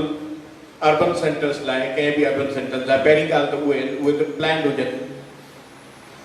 जेको अर्बन प्लानिंग जो कॉन्सेप्ट आहे अच्छा उन खां अलावा जेके ज़रूरियात ज़िंदगी हाणे उहे मतिलबु हीअं त नथो थी सघे त हीअ हिकिड़े तरफ़ स्लम्स हुजनि या कचियूं आबादियूं हुजनि नवाज़ साहब उन तरफ़ इशारो कयो त उहे जेके कॉमन्स आहिनि उहे उन्हनि वटि त कोन था वञनि जेका कॉन्सेप्ट ऑफ डेवलपमेंट आहे अर्बन डेवलपमेंट आहे हू त उन अर्बन डेवलपमेंट खां महरूम आहे जेके यानी सबर्बन एरियाज़ आहिनि या कचियूं आबादियूं आहिनि शहरनि जी जुदारी ॿी ॻाल्हि इहा आहे त असां वटि बेसिक जेको शइ हूंदी आहे जेका लाइफ खे सस्टेन कंदी आहे दैट इज़ वाटर पाणी Now, what about the contamination of water? मतलब पानी असां त इन में जेको ह्यूमन वेस्ट आहे या इंडस्ट्रियल वेस्ट आहे इनखे असांखे ट्रीट करण खां पोइ इनखे दरिया में वञी विझणो आहे त सॼे पाकिस्तान में जीअं रिवर इंडस दाख़िल थिए थो उन में अनट्रीटेड तव्हां ह्यूमन वेस्ट जेको आहे सीवेज वग़ैरह जो पाणी जेको आहे ॿाहिरि मुल्कनि में ईअं कोन्हे मतिलबु फर्स्ट वर्ल्ड कंट्रीज़ में जेके पंहिंजो तव्हांजो ह्यूमन वेस्ट आहे उनखे यानी सॉलिड्स के पहिरियों उनके ख़तम करे उन खां पोइ शायदि ओज़ोन मूं कंहिं डॉक्यूमेंट्री में ॾिठो त थ्रू ओज़ोन गैस उन्हनि खे गुज़ारींदा आहिनि ओज़ोन गैस में गुज़रणो कोई माइक्रो ऑर्गेनिज़म जेको हार्मफुल पैथोजेंस वग़ैरह उहे कोन बचंदा आहिनि बहरहाल ट्रीट करे उन पाणी खे उनमें विझंदा आहिनि ईअं इंडस्ट्रियल वेस्ट जो कॉन्सेप्ट आहे त हीअ त पाणी जेको असां पियूं था असां जेको कॉमन सी ॻाल्हि था कयूं त right to clean drinking water even जेको असां बॉटल पाणी था पियूं मूंखे शक आहे ऐं हीअ असांजे सुप्रीम कोर्ट चयो आहे त हीअ काफ़ी जेके कंपनीज़ आहिनि हीअ पाणी बि इवन सही कोन थो मिले आम माण्हू छा मिलंदो हालांकि हीअ बॉटल्स असांखे हिते न रखणु खपनि वाटर इज़ ह्यूमन राइट ऐं क्लीन ड्रिंकिंग वाटर उहो हर इंसान जो हक़ आहे पर जेकॾहिं क्लीन ड्रिंकिंग वाटर मिलंदो त हीअ मल्टानेशनल कॉर्पोरेशन जेके आहिनि या हीअ जेको बॉटल वाटर पंहिंजो बिज़नेस आहे हीअ किथां हलंदो कुछ अर्सो अॻु में कंहिं प्रोग्राम में मीडिया तां घटि ई ॾिसंदो आहियां हुन में हिकिड़ो नालो कोन थो खणा कोई जर्नलिस्ट वेठो एंकर पर्सन हो काफ़ी मशहूरु आहे उहो ख़बरनाक प्रोग्राम निकिरंदो हो शुरू में बहरहाल उहो असांखे ॿुधाए पियो त कोटड़ी डाउन स्ट्रीम मां जेको पाणी हेठि थो वञे उहो केतिरे मिलियंस जो बिलियंस जो आहे उनखे यानी इक्वेट करे पियो हिन सां त हीअ असां जेके हुन मां मिनरल वाटर जी बोटलूं ठाहे सॼी दुनिया में खपायूं त असां केतिरो कुझु कमाए सघूं था यानी हेठि कोटड़ी डाउन स्ट्रीम में न को पंहिंजो को इकोसिस्टम आहे जेके फॉरेस्ट थींदा आहिनि तव्हांजे मैंगू फॉरेस्ट थींदा आहिनि अमार साहब ॻाल्हि कई अथई जेको DHA जे करे असांजो पंहिंजो रिक्लेमिंग ऑफ सी जे नतीजे में असां वधीक हुन मां पैसो कमाइणु चाहियूं था इन जे नतीजे में एनवायरमेंटल डिज़ास्टर केतिरो थींदो ठटे में मतिलबु जेके दोस्त आयल आहिनि उहे तव्हां ॿुधाए सघो था तो सी रिक्लेम थो करे लैंड में त कराची में असां सी खे रिक्लेम करे हुते पंहिंजो लैंड रिक्लेम था कयूं फ्रॉम सी त इन्हनि शयुनि खे असां जोड़ियूं था ऐं असां उन्हनि जे कमर्शियल वैल्यू सां एनवायरमेंट जो कोई वैल्यू कोन्हे this is the logic of new liberalism जो लॉजिक इहो आहे पहिरीं ॻाल्हि त इहो आहे जेको पाणी मिले थो उहो ई साफ़ कोन थो मिले बायोलॉजिकली केमिकल कंटेमिनेटेड आहे clean drinking water is right अच्छा हाणे उन में इहो था सोचनि त भई हेठि असां डाउन स्ट्रीम में पाणी कोन मोकिलींदासीं ऐं उन मां पैसा कमाईंदा So this is the logic of neoliberal development. हाणे इन में जेको तव्हांजो बेसिक सवाल हो अचो था हुन ते त मुंहिंजो मतिलबु काफ़ी अरसे खां इन ते क्रिटिक बि रही आहे त हीउ जेको सॼो मॉडर्न पैराडाइम ऑफ डेवलपमेंट आहे बख्शल साहब हिन ते ज़िक्र कयो त जीअं सेंटर आहे असांजो इंपीरियलिस्ट सेंटर आहे या कैपिटलिस्ट सेंटर आहे उहे हमेशह फ्लॉरिश थींदा आहिनि तव्हांजे कॉलोनीज़ ते ऐं जेके असांजो पोस्ट कॉलोनियल सोसाइटीज़ आहिनि उनजे शहर जेके आहिनि उहे फ्लोरिश थींदा आहिनि तव्हांजे ॾही इलाइक़नि ते सॼो कॉन्सेप्ट ई हिकिड़ो एसिमेट्रिकल कॉन्सेप्ट ऑफ डेवलपमेंट आहे, इन्वायरमेंटली हैज़र्डस आहे। इन जे नतीजे में न सिर्फ़ जेको आहे उहो हिकिड़ो इनइक्वालिटी पैदा थी थिए between the rural and urban centres, ॿ अलॻि कम्युनिटीज़ ऐं उनजा प्रेजुडिसेस बि हूंदा आहिनि, घणियूं ॻाल्हियूं हूंदियूं मतिलबु हिते करे बि कोन सघे, सही आहे। जीअं मतिलबु हुन में कुझु त प्रेजुडिसेस अहिड़ा बि हूंदा आहिनि त भई ही रूरल एरियाज़ जेके आहिनि ही त आउटसाइड हिस्ट्री, राइट। आउटसाइड असां इहो मतिलबु कोन था सवाल कयूं त भई हिन कॉन्सेप्ट ऑफ डेवलपमेंट जे अंदरि जिते ॼाणी बाणी असां कुझु एरियाज़ खे ॾेई रखियो आहे ऐं ही जेका मतिलबु हिकिड़ी अनप्लैंड ग्रोथ आहे, अर्बन ग्रोथ आहे। कराची शहर तव्हां साम्हूं जो मिसाल त कराची शहर वञे थो फैलिबो भई छो थो फैलिबो? यानी जेके ही शहर ठहिया हुया इहे इन ई हिसाब सां ठहिया हुआ असांजे मॉडर्न दौर में जेके वॾा वॾा सिटीज़ आहिनि इहे सभु तव्हांजा फाइनेंशियल सेंटर्स, तव्हांजा इंडस्ट्रियल सेंटर्स, राइट। त हिकिड़े शहर खे एतिरो मतिलबु डिस्प्रोपोर्शनली छो वधणु घुरिजे? ही कहिड़े क़िस्म जो कॉन्सेप्ट ऑफ डेवलपमेंट आहे जिते तव्हांजो ॿारनि में उहे पंहिंजो right of development, right to city उन्हनि खे न आहे? त ही सॼो कॉन्सेप्ट, अच्छा इहो एनवायरमेंट जे हिसाब सां केतिरो हैज़र्डस आहिनि, वॾा डैम्स या वॾा जेके शहर आहिनि उन्हनि ते बि काफ़ी रिपोर्ट्स पयूं। त असांखे बेसिकली क्वेश्चन करणु घुरिजे इन मॉडल ऑफ डेवलपमेंट खे, जेको अनफॉर्चुनेटली असांजे फर्स्ट वर्ल्ड में न हुयो पर इवन सेकंड वर्ल्ड जे अंदरि या थर्ड वर्ल्ड जे अंदरि मॉडल ऑफ डेवलपमेंट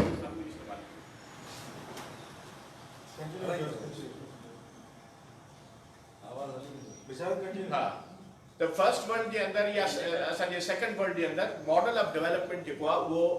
तव्हांखे साॻियो ई मिलंदो त बाबा असांखे तरक़ी करणी आहे।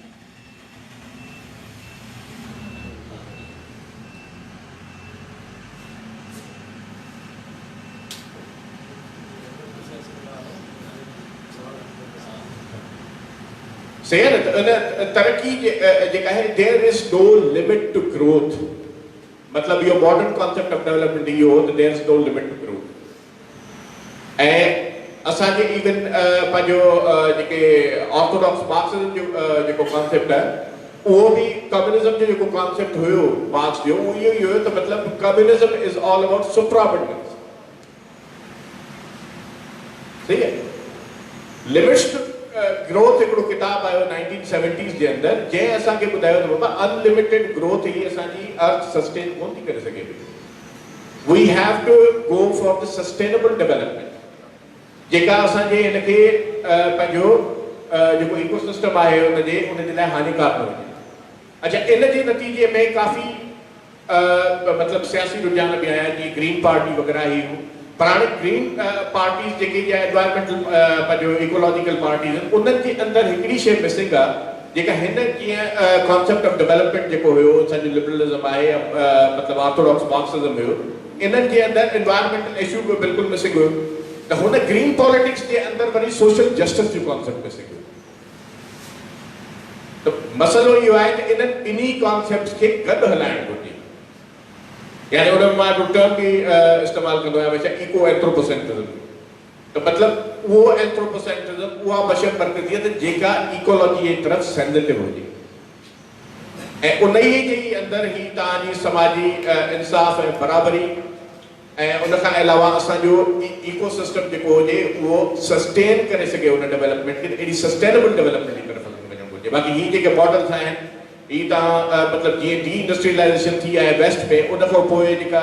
इंडस्ट्रियलाइज़ेशन थी आहे थर्ड वर्ल्ड कंट्रीज़ जे अंदरि हाणे साहु खणणु मुश्किल हूंदो आहे नवंबर खां पोइ चाइना जहिड़े मुल्कनि में, इंडिया जहिड़े मुल्कनि में, पाकिस्तान में, लाहौर जहिड़े शहरनि में ही जेको स्मॉग जो कॉन्सेप्ट आहे इन एनवायरमेंटल डिज़ास्टर्स खां कीअं बचिजे। ऐं जॾहिं मींहुं थो अचे त इहो सॼो ई यानी कार्बन जेको आहे कार्बन डाइऑक्साइड जी गैस आहे या ॿियूं CFC गैसिस इहे साॻियूं वरी तव्हांजे पाणी में जुड़ी करे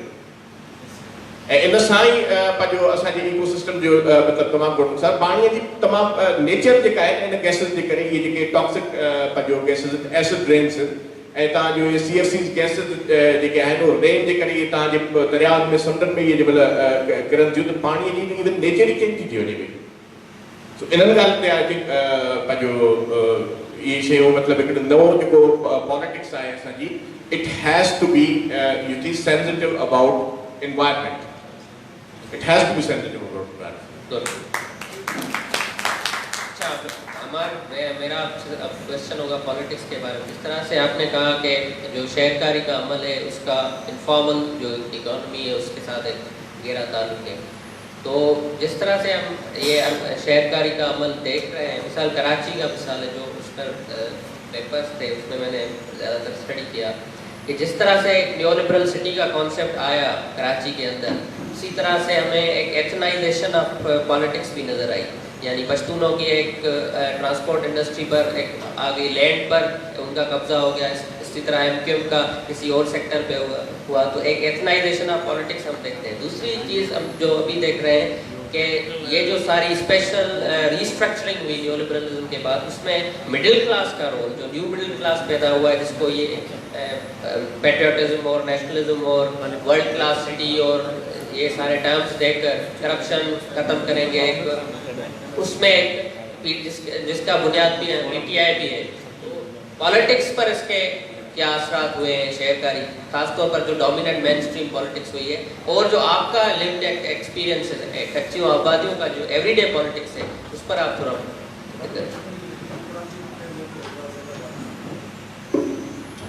बिल्कुल सही कहा दूसरों के मिडिल क्लास का इस पूरे प्रोसेस के साथ एक बहुत गहरा ताल्लुक होता है। एक डेविड हार्वी की कोट है एक दौर में बोली थी कि पीपल हु live in suburban areas really make good revolutionary, यानी जो सबर्बन इस तरह गेटेड कम्युनिटी में लोग रहते हैं वो इनकलाबी अमूमन नहीं बनते। और ये जो जिस प्रोसेस की बात की मैंने, जो फाइनेंशलाइजेशन का जो प्रोसेस होता है जिसके तहत पूरी शहरकारी का अमल दुनिया भर में पाकिस्तान में भी चला है, उसका सारा एम्फेसिस होता है कंजम्पशन पे। उसने एक ऐसा पॉलिटिकल सब्जेक्ट, एक ऐसा सब्जेक्ट, शहरी सब्जेक्ट, सिटीजन सब्जेक्ट बनाने की कोशिश होती है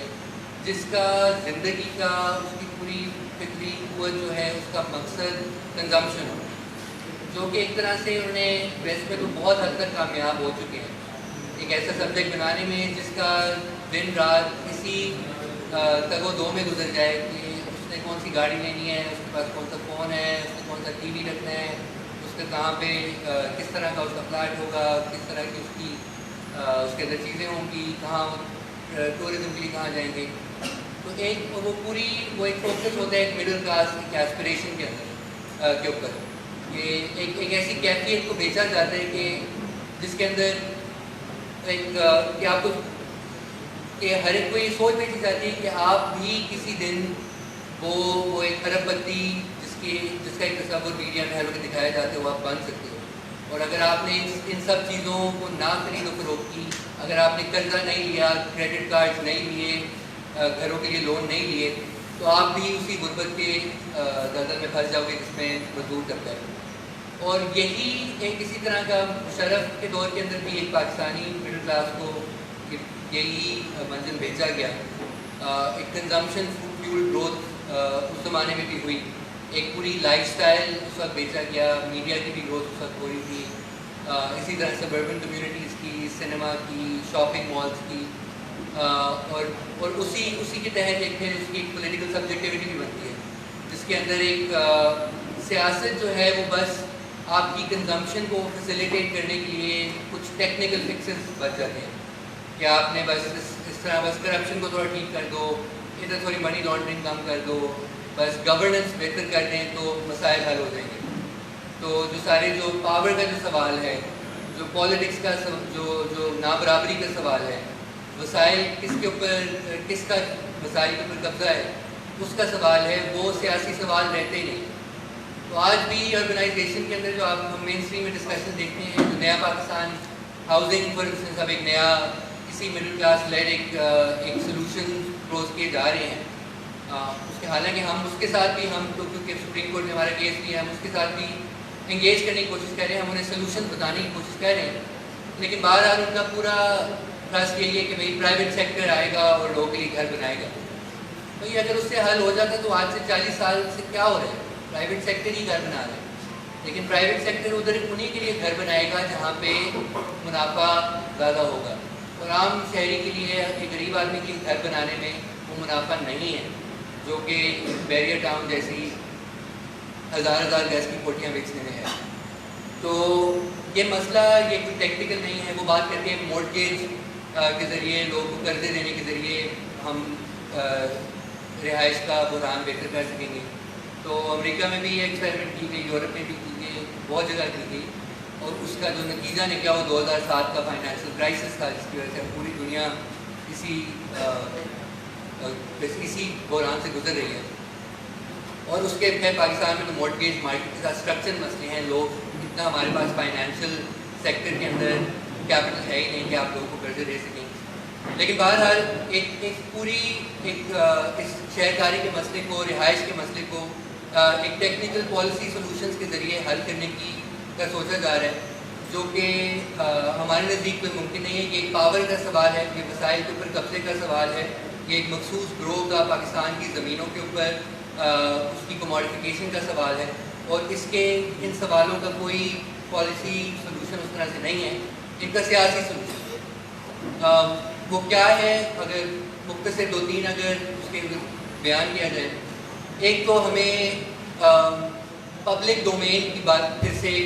اس کو واپس لانے کی ضرورت ہے کہ جو کامنس کا جو تصور تھا اس کو جو پچھلے 40 سال میں تباہ کیا گیا ہے, پرائیویٹائزیشن اور کموڈیفیکیشن کے نظر کیا گیا ہے, اس کو ہم اس کامنس کے تصور کو واپس لانے کی ضرورت ہے کہ مختلف چیزوں کو, جو خاص کر جو انسانی ضروریات کی جو چیزیں ہیں, یعنی جیسے پانی ہو گیا, جیسے رہائش ہوگی, جیسے تعلیم ہوگی, اس صحت ہوگی, اس طرح کی بنیادی چیزوں کو پبلک تحویل میں لانے کی ضرورت ہے. اور اس کا میرا مقصد یہ کہنے کا نیشنلائزیشن بھی نہیں ہے, یہ نہیں کہ آپ اسی ریاست کے حوالے کر دو, کچھ سمجھو کہ وہ کر دیں گے. نہیں, ہمیں کوئی ایسی انسٹیٹیوشنز کو دریافت کرنے کی ضرورت ہے جو کہ پبلک تحویل کے اندر حقیقتاً ہو, یعنی کہ عوام کی اس کے اوپر اس تک رسائی ہو اور عوام ہی اس کو کنٹرول کرے. لوکلی بیسڈ انسٹیٹیوشن ان کو واپس لانے کی ضرورت ہے, اور ایک بڑے پیمانے پر. لیکن اگر خاص کر ہم رہائش اور شہرکاری کی بات کریں تو ہمیں جس سوال کو پھر سے بہت زور سے اٹھانے کی ضرورت ہے وہ لینڈ ریفارم کا سوال ہے. لوگ کہتے ہیں کہ یہ پرانا سوال ہو گیا ہے, 70-80 کی دہائی کی بات, یا اس کی بات نہیں ہوتی, لیکن اب اس کی پھر سے بات کرنا بہت ضروری ہے. اور یہ صرف زرعی زمین کا سوال نہیں, اس کا بھی ہے, بالکل ہے. زرعی زمین اس کا پاکستان میں شہرکاری کا بنیاد شہرکاری کا جو ان ایکول پروسیس ہے اس کی بنیاد زرعی اصلاحات کا نہ ہونے سے ہی شروع ہوتی ہے. تو زرعی اصلاحات کی بھی کبھی سوال پھر سے لانے کی ضرورت ہے, لیکن ساتھ ساتھ شہری اصلاحات کا بھی, کہ پاکستان میں جو شہری زمین ہے اس کی تقسیم کس بنیاد پہ آج تک ہوتی رہی ہے, اور اس کو کس طرح اثر نو اس کی تشکیل کی ضرورت ہے. اور ساتھ جو کچی آبادی کا معاملہ ہے اس سے بہت جڑا ہوا ہے. ہمیں جو انفارمل جو پورا ایک اکانومی ہے اس کو ڈاکیومنٹ کرنے کی ضرورت ہے. لیکن صرف یہ نہیں کہ آپ ڈاکیومنٹ کر دیں, اسی نابرابری جو ہوئی ہوئی ہے اسی کو ڈاکیومنٹ کر دیں, اس کو ساتھ ساتھ جو لینڈ ریفارم کا سوال ہے اس کو ڈاکیومنٹیشن کے سوال کے ساتھ جوڑنے کی ضرورت ہے. کیونکہ آج کل یہ بڑا چل رہا ہے, بینکوں میں بھی, فائنینشیل سیکٹر میں بھی فائنینشیل انکلوژن, لوگوں کے بینک اکاؤنٹ کھلوائیں, اکانومی کو ڈاکیومنٹ کروائیں. یہ وہ ڈاکیومنٹیشن ضروری ہے, لیکن جو ایگزسٹنگ ڈسٹریبیوشن آف ریسورسز ہے اس کے ساتھ نہیں, ایک ری ڈسٹریبیوشن کے ساتھ آپ کو ڈاکیومنٹ کرنے کی ضرورت ہے. تو اگر ہم کچی آبادیوں کو دیکھیں تو ہمیں صرف ان کو یہ نہیں کہ ان کو ٹینیور دیں, مالدانہ کوپ دیں, لیکن ساتھ ساتھ ایک اربن ری جنریشن کا پروسیس کی ہمیں ضرورت ہے کہ آپ لوگوں کو کام پہ لگائیں, اپنے حالات کو, اپنی رہائش کو, اپنے ماحول کو, اپنے شہروں کو بہتر کرنے میں. جس طرح امریکہ میں ایک ورلڈ وار 2 کے بعد نیو ڈیل کا کانسیپٹ آیا تھا, تو اس طرح کی ہمیں بھی ایک نیو ڈیل کی ضرورت ہے اپنے شہروں کو, اپنے ساتھ ساتھ رہائش کا بحران بھی حل کرنے کی, لیکن لوگوں کو روزگار دینے کا ایک ذریعہ بھی. ساتھ ہمیں جو لینڈ کی ڈیولپمنٹ ہم جس طرح کرتے ہیں اس کو بدلنے کی ضرورت ہے کہ جو لینڈ ایکوزیشن ایکٹ کے ذریعے زرعی زمین کو سرکاری تحویل میں لا کے اس کو پرائیویٹائز کر دیا جاتا ہے, وہ ان لینڈ ایکوزیشن ایکٹ جو نو آبادیاتی دور سے چل رہے ہیں ان کو ختم کرنے کی ضرورت ہے. کسی بھی ریاستی ادارے کے پاس یہ حق نہیں ہونا چاہیے کہ وہ پبلک انٹرسٹ کا بول کے, ڈی ایچ اے سارے اس طرح بنتے ہیں, کہتے ہیں کہ یہ عوامی مفاد میں ہم ان زمینوں کو ضبط کر رہے ہیں, آپ کو مارکیٹ پرائس سے 10% اس کا دیں گے, اور پھر اس سے اگلے دن ہم اس کو 200% زیادہ پر بیچ دیں گے. تو یہ پاور کسی بھی سرکاری ادارے کے پاس نہیں ہونا چاہیے. लैंड एक्विजिशन एक्ट जो हैं जो नौबादियाती दौर के, उनको ख़त्म करने की ज़रूरत है। और साथ साथ लैंड डेवलपमेंट का पैटर्न इस तरह चेंज करने की ज़रूरत है कि हमें हर शहरी के ऊपर एक लिमिट होनी चाहिए शहरी ज़मीन की मलकियत पर। ये जो हमने यहाँ पे रिवाज बन गया है कि आप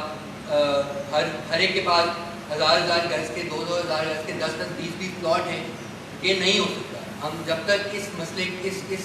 इसके ऊपर लिमिट नहीं डालेंगे कि मसलन कि कोई भी फर्द 1000 गज शहरी ज़मीन से ज़्यादा मलकियत नहीं रख सकता, तभी जाके हम रिहाइश के बहरान के हल की तरफ या शहरकारी के बहरान के हल की तरफ जा सकते हैं। साथ हमें प्रॉपर्टी ओनरशिप यानी मलकियत के लिए मुतबादिल तस्वुरात ढूंढने की ज़रूरत है। यानी निजी मलकियत के अंदर हम इतना धंस चुके हैं कि हम उसके बारे में अब सोच नहीं सकते। हमें वापस से इज्तमाही मलकियत के बारे में सोचने की ज़रूरत है, यानी community owned model of property ownership,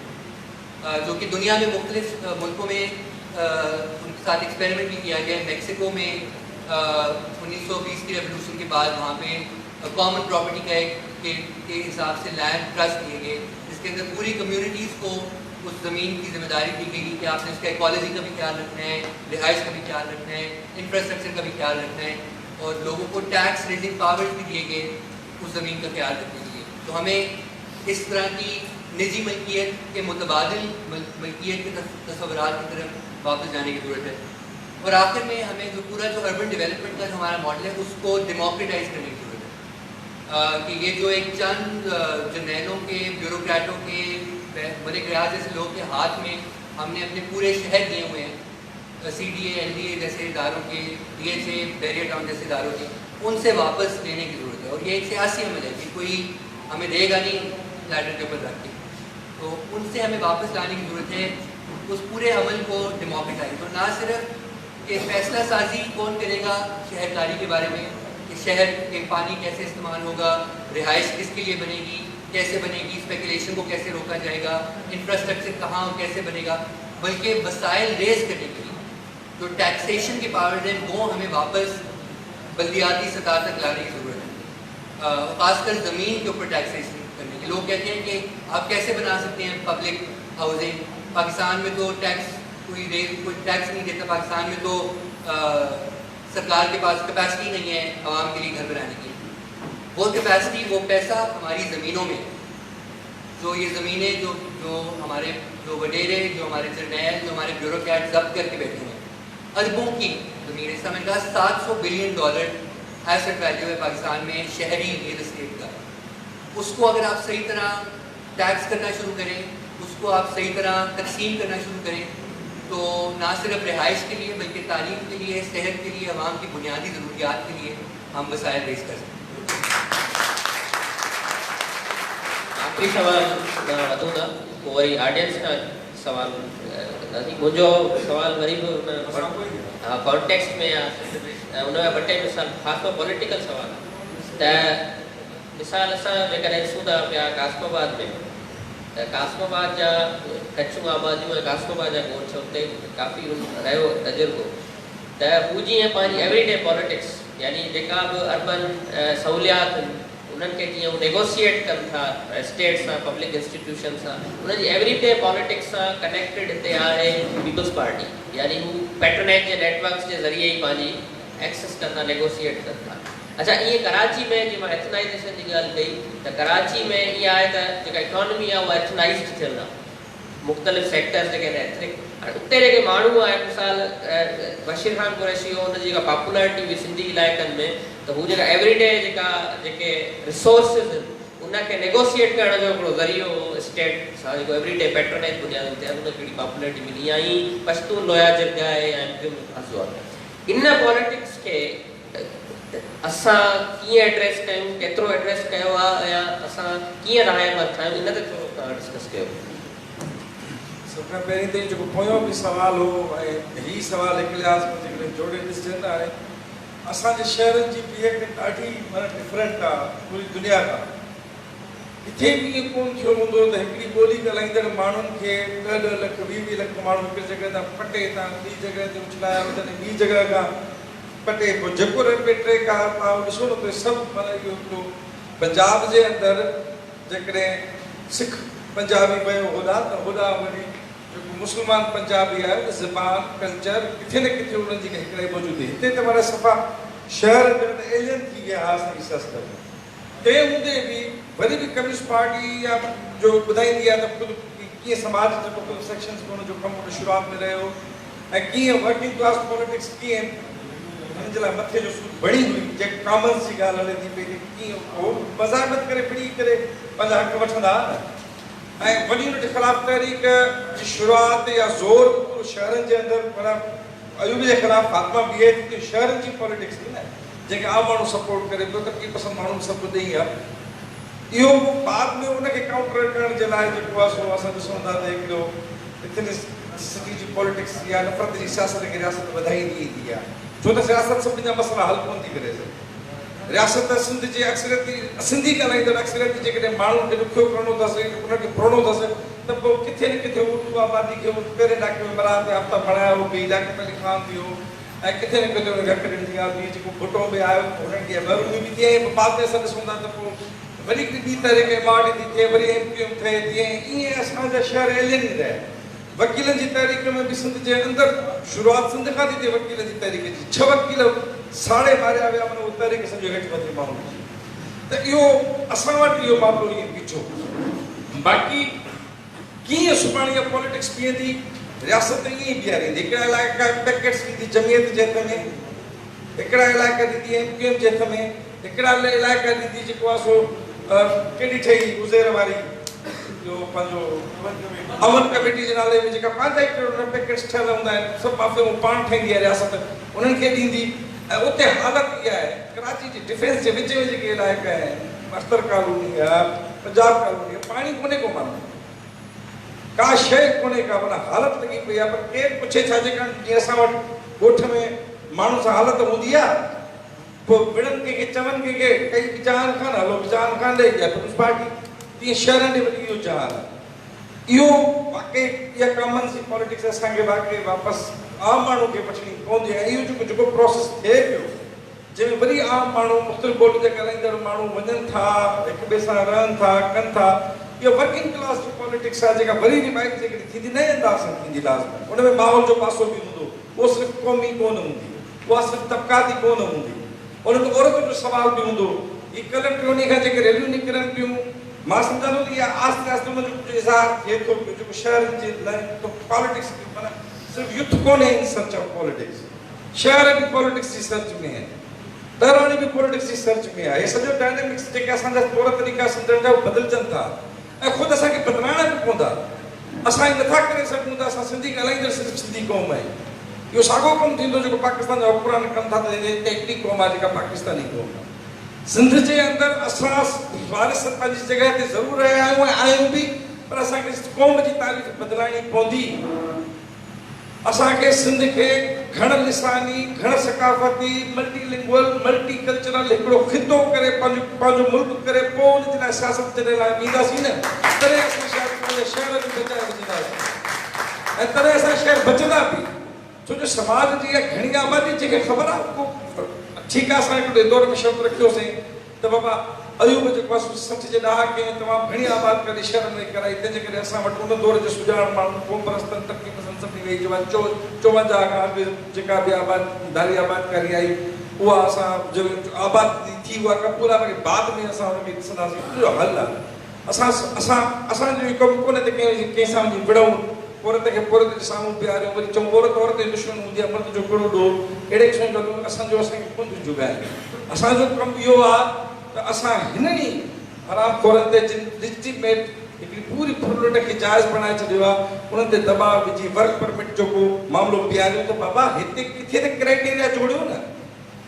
किथे त शहर जी इहा आबादी सुभाणे इहा मामला कीअं बीहंदा किथे का हद जोड़ियो त बाबा हितां खां हाणे जेको ॿियो माण्हू ईंदो उहो लाज़िम नेगोशिएट थींदो उहो बहस थींदो उहो झेड़ो थींदो जॾहिं खां बग़ैर कोन थींदो सो सार जो ना जिंदगी भीख में नहीं मिलती जिंदगी बढ़ के छीनी जाती है अपना अक्सर दिल ज़माने से छीनता हो तो कोई बात बने सो इहो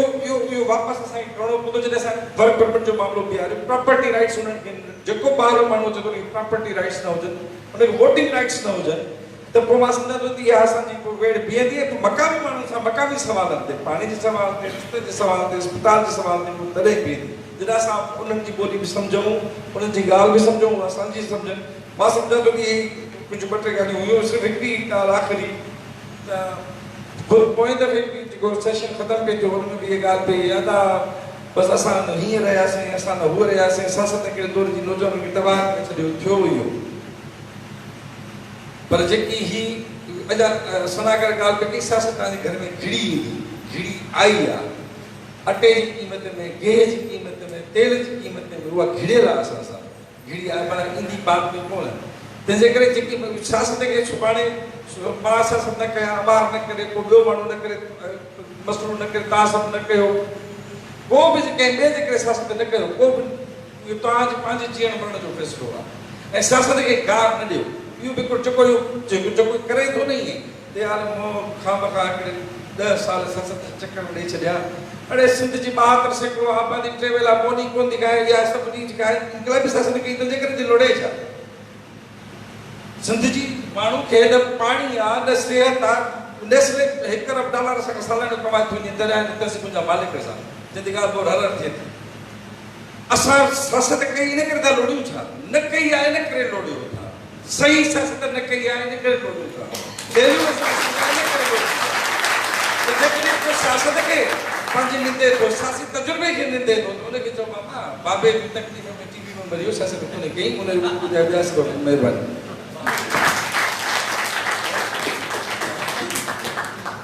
कावड़ बख्शन थियो त सियासत कावड़ सनागर जो हवालो ॾिनी त सियासत आहे घर में घिरी ईंदी पर हाणे सुञाण में छो थी थी शायदि बुरको पाए या फलाण नौजवान खे सुञाण में कोन थी ऑडियंस का क्वेश्चन करे ब्रीफली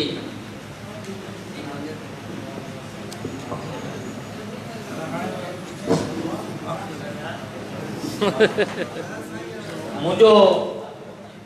मैंने डायरेक्ट के डायरेक्ट था कोई सवाल है तो छा हे डायरेक्ट जा लेक्चर हे डायरेक्ट जा प्रोग्राम ही डायरेक्ट जी सियासत छा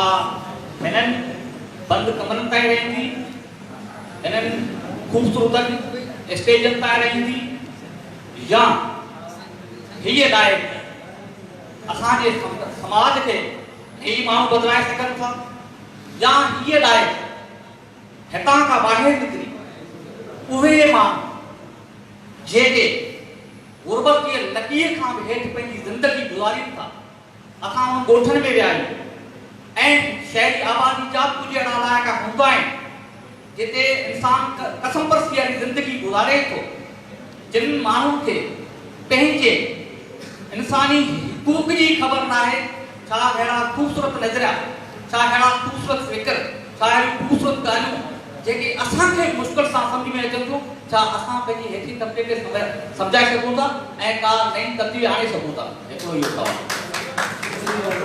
ॿियो सवाल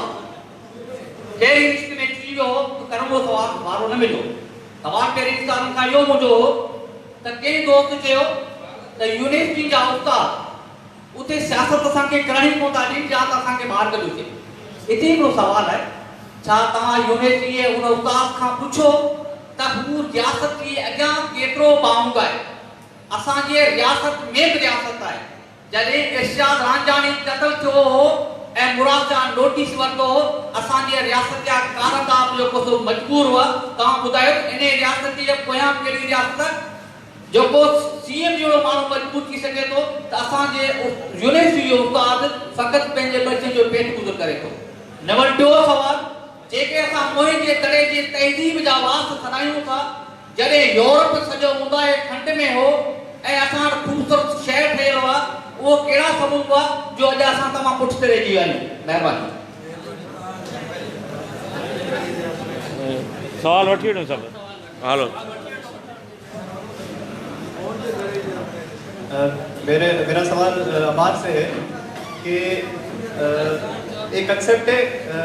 इंफॉर्मेशनल एसिमेट्रीज यानी ये जो आपने फैक्ट्स एंड फिगर्स बताए हैं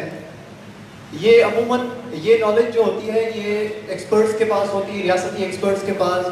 ब्यूरोक्रेट्स के पास होती है, लॉयर्स के पास होती है, लेकिन जिन लोगों का इस्तेहसाल हो रहा होता है ये नॉलेज, ये फैक्ट्स एंड फिगर्स ये उनके पास नहीं होती है। तो ये जो नाबराबरी है इंफॉर्मेशन के अंदर, क्या ये अपना एक किरदार अदा करती है एक ऐसी पॉलिटिक्स को जोड़ने में जो इस इस्तेहसाल के खिलाफ लड़े? दूसरी बात ये है कि अमूमन जब हम अर्बनाइजेशन और उसके क्राइसिस की बातें रखते हैं तो हमारे रियासत की तरफ से ये दलील आती है कि हमारे मुल्क में एक पॉपुलेशन बूम है, जब तक वो कंट्रोल नहीं होगा तो रिसोर्सेज की डिस्ट्रीब्यूशन नहीं हो पाएगी। तो इस बात में कितनी सदाकत है कि वाकई पॉपुलेशन बूम है या इंतज़ामी तौर पर नाअहली है जिसकी वजह से ये सारी नाइंसाफ़ी हो रही है? और आखिरी सवाल मैं बख्शल से करना चाहूँगा कि उस्तादो पंहिंजो हिकिड़ा दोस्त उहे आहिनि जेके चवनि था त सिंध खे निजकारीअ जी ज़रूरत आहे, प्राइवेटाइज़ेशन सां ई तरक़ी ईंदी। इहो हिकिड़ो अहिड़ो ख़्यालु आहे जेको असांजा दानिशवर बि वकालत करनि था हिन जी, ऐं अवाम बि अॼुकल्ह माना उन्हनि जे देखा देखीअ ते इहो सभु ॻाल्हाए थी पई। त असां हिन नैरेटिव खे काउंटर कीअं कंदासीं समाज जे अंदरि?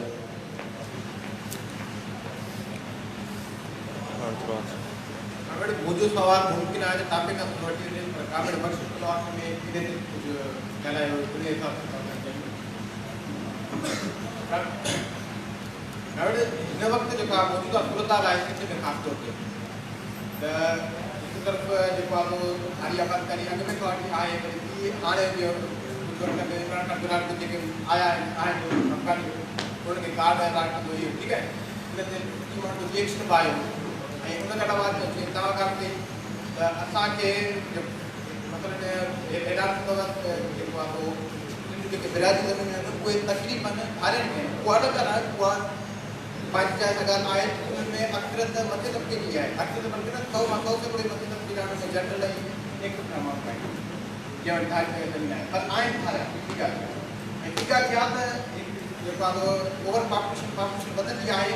त उहो मसइला पैदा कंदी आहे। सिंध जे अंदरि जेकॾहिं धारिया माण्हू अचनि था या अची चुका आहिनि उन्हनि जे करे मसइला पैदा थियनि था, उन मसइलनि खे मूल जेके उन जेको आहे सूरत खे हिकु साबित हूंदी सियासी तनक़ीद कीअं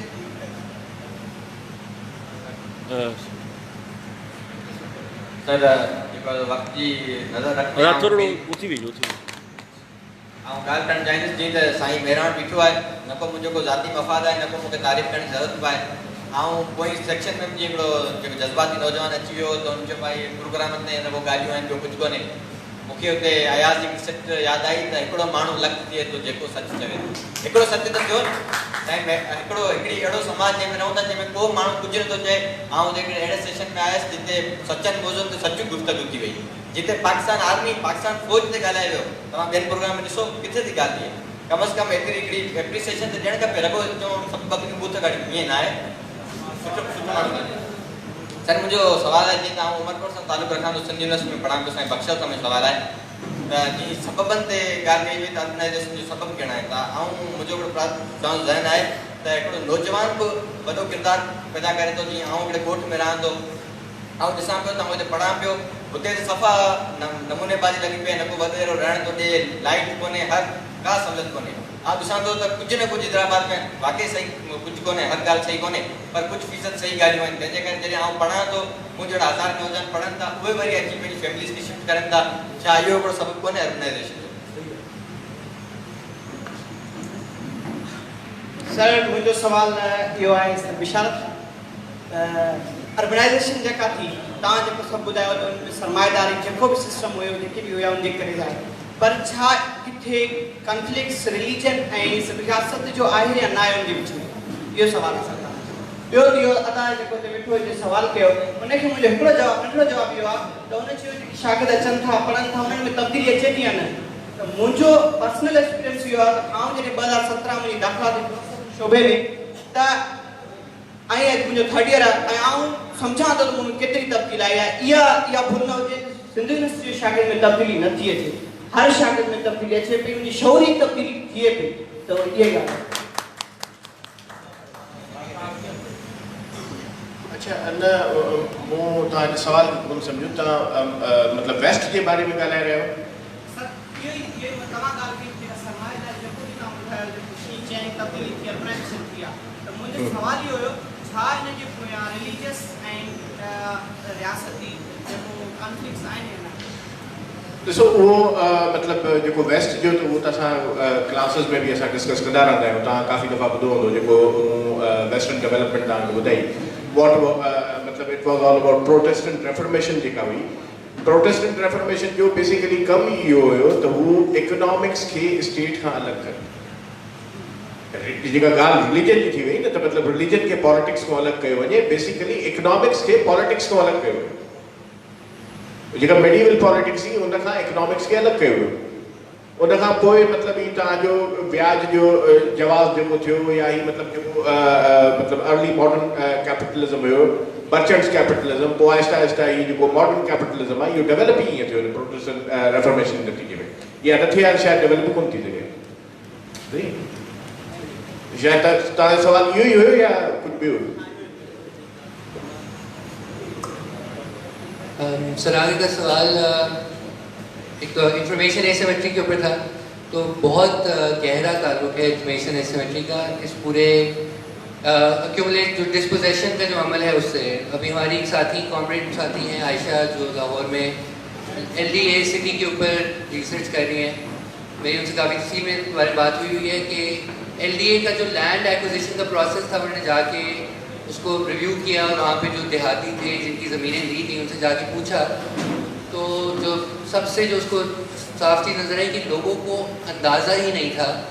कि उनकी ज़मीनें किस तरह ली जा रही हैं किस कानून के तहत ली जा रही हैं उनको क्या फेयर प्राइस क्या उसकी बनती है कि उनको ये बताया जाता था कि भाई आपको कानूनी तौर पे इजाज़त ही नहीं है कि आप ना करें LDA को या फौज को उनको ये बताया जाता था कि आपको तो मार्केट प्राइस से कहीं ज़्यादा पैसे मिल रहे हैं बहुत सारी इस तरह के हरबे इस्तेमाल किए जाते हैं ज़मीनें ज़ब्त करने के प्रोसेस के अंदर जो कि जिसकी बुनियाद ही होती है कि लोगों को वो इल्म नहीं होता कवानीन का या ज़मीन की कीमतों का जिसके ज़रिए और साथ जो स्पेकुलेशन का भी जो पूरा प्रोसेस है उसका भी बहुत गहरा ताल्लुक है इंफॉर्मेशन एसिमेट्री से इसके ऊपर भी जो फाइनेंशियल क्राइसिस के ऊपर भी स्टडीज़ हुई हैं कि इतना अरसा ये जो स्पेकुलेशन का जो प्रोसेस चलता रहा अमेरिका में भी उसकी बुनियाद ये थी कि उन्होंने इस पूरे फाइनेंशलाइजेशन सिक्योरिटाइजेशन के प्रोसेस को इतना कॉम्प्लेक्स बना दिया कि उसको आम लोगों की समझ से वो बाहर हो गया एक तरह से जिसकी वजह से उनको रेगुलेट करना भी इतना मुश्किल था तो ये इंफॉर्मेशन एसिमेट्री का मसला एक बहुत बुनियादी मसला है हमारे कॉन्टेक्स्ट में जो सबसे अहम चीज़ मेरे नज़दीक जो हमें करने की ज़रूरत है ज़मीन के हवाले से हमें एक अर्बन लैंड रजिस्टर की ज़रूरत है जिसके अंदर तमाम ज़मीनें शहर के अंदर जितनी भी ज़मीनें हों उनका एक ऑनलाइन डिजिटल रिकॉर्ड होना ज़रूरी है जिसके अंदर उस ज़मीन का साइज़ और तारीख और उसकी वैल्यू भी रियल टाइम में अपडेट हो और कोई भी फ़र्द जाके चेक कर सके कि असल में जो मुझे बेचा जा रहा है वो किस बुनियाद पर बेचा जा रहा है अभी इसके ऊपर कुछ ना कुछ काम शुरू हुआ है लाहौर में लेकिन ये बड़ा लंबा प्रोसेस है इस तक पहुँचने का बहुत टाइम लगेगा लेकिन एक अर्बन लैंड रजिस्टर की ज़रूरत है जो पॉपुलेशन बूम का सवाल है ये बिल्कुल ये एक मसनूई सवाल है कि इसको पाकिस्तान के ब्यूरोक्रेट पॉलिसी मेकर इस्तेमाल करते रहे हैं अपनी जिम्मेदारियों से अपनी आइनी सियासी माशी जिम्मेदारियों को ना पूरा करने के लिए हमें सुप्रीम कोर्ट में भी जब जजेस का मूड नहीं होता था हमें एंटरटेन करने का हमें इसी तरह के बहाने देते थे कि जी असल में तो मसला पाकिस्तान में रिहाइश के बुरान का तो पॉपुलेशन का मसला है लोग बहुत ज़्यादा हैं इस तरह का कोई इशू नहीं है ये एक मैन मेड ये पावर का वसाइल के ऊपर कब्जे का सवाल है कि अगर हमारी पॉपुलेशन इससे 1/3 कम भी होती तब भी हमने लोगों के लिए रिहाइश का बंदोबस्त नहीं किया हुआ तब भी हमारे शहरकारी का प्रोसेस इसी तरह ही होता तो पॉपुलेशन वाला जो मसला है चाहे वो अलग वजह से अहम मसला ज़रूर हो वसाइल के ऊपर जनरली वसाइल का इस्तेमाल कम करने की जहाँ तक बात है जहाँ तक सिंफी बराबरी का सवाल है उसमें पॉपुलेशन और बच्चे कितने हद तक औरत के पास हक होना चाहिए अपने जिस्म के ऊपर फैसले करने का बच्चों के बारे में फैसले करने का वो एक अलग सवाल है जो अहम है लेकिन जहाँ तक रिहाइश और शहरकारी का सवाल है वो एक पॉपुलेशन को एक बहाने के तौर पर इस्तेमाल किया जाता है दोस्त चई कि ॻोठनि ॾे हलणो उहो करे सवाल करे वियो जो हाँ वियो बि ॻोठ न आहे पोइ भला तव्हां ई ॿुधो इहो चवंदा आहिनि आम भाउ हवा अची वई न इहो चवंदा आहिनि अदा त इहो ॻोठनि ॾे हलूं ऐं उते कमु कयूं ऐं उहे उन्हनि खे सम्झायूं इहा ॻाल्हि सही आहे पर ॻोठनि ॾे माण्हू न आहिनि ईंदा ॻोठनि ॾे तंज़ीम वेंदी आहे ऐं तंज़ीमूं ठाहिण में छो त असांजी तंज़ीमूं सभु डरनि पियूं हाणे जेके पोयूं सभु तंज़ीमूं उहे सभु डरनि पियूं घुरनि पियूं वरी तंज़ीमूं ठहंदियूं वरी ॻोठनि ॾे वञिबो ऐं इहो कमु थींदो बाक़ी ख़्याल वॾा ख़्याल जिते बि पेश था थियनि जिते बि उन ते ॻाल्हि ॿोल थिए थी उहो भली कार करणु जहिड़ी आहे मूंखे हिकिड़ो दोस्त आहे मां तव्हां सुञाणो साईं मोहम्मद अली शाह उन ॻाल्हि पे कई यार हाणे जोए साहिबु पाण में गैर रस्मी कचहरी में वेठा हुआसीं मूंखे ॻाल्हि पब्लिक करणी थी पई सवाल अची वियो आहे त मूंखे चई त यार हाणे जोए साहिबु हारण लाइ त हारण में त वञी कमु कोन कयो त मूं हुनखे चयो त मूंखे हुन पहिरीं उन खां पोइ पाण ॿुधाए चुको त उहो लेफ्ट जी सियासत जा कीअं आयो त हुन जो किताबु पढ़ियो मुसां से बाग़ तक सत्य संजो कंहिंजे हथ में ॾिठईं बस में चईं दा ॾे त मां ॾिसां ॾिठईं हुनजा ख़्याल तब्दील थिया मां चयो ॿुधाए भला इहो तूं जेको रेंजर्स जा ठीका ख़तमु कराया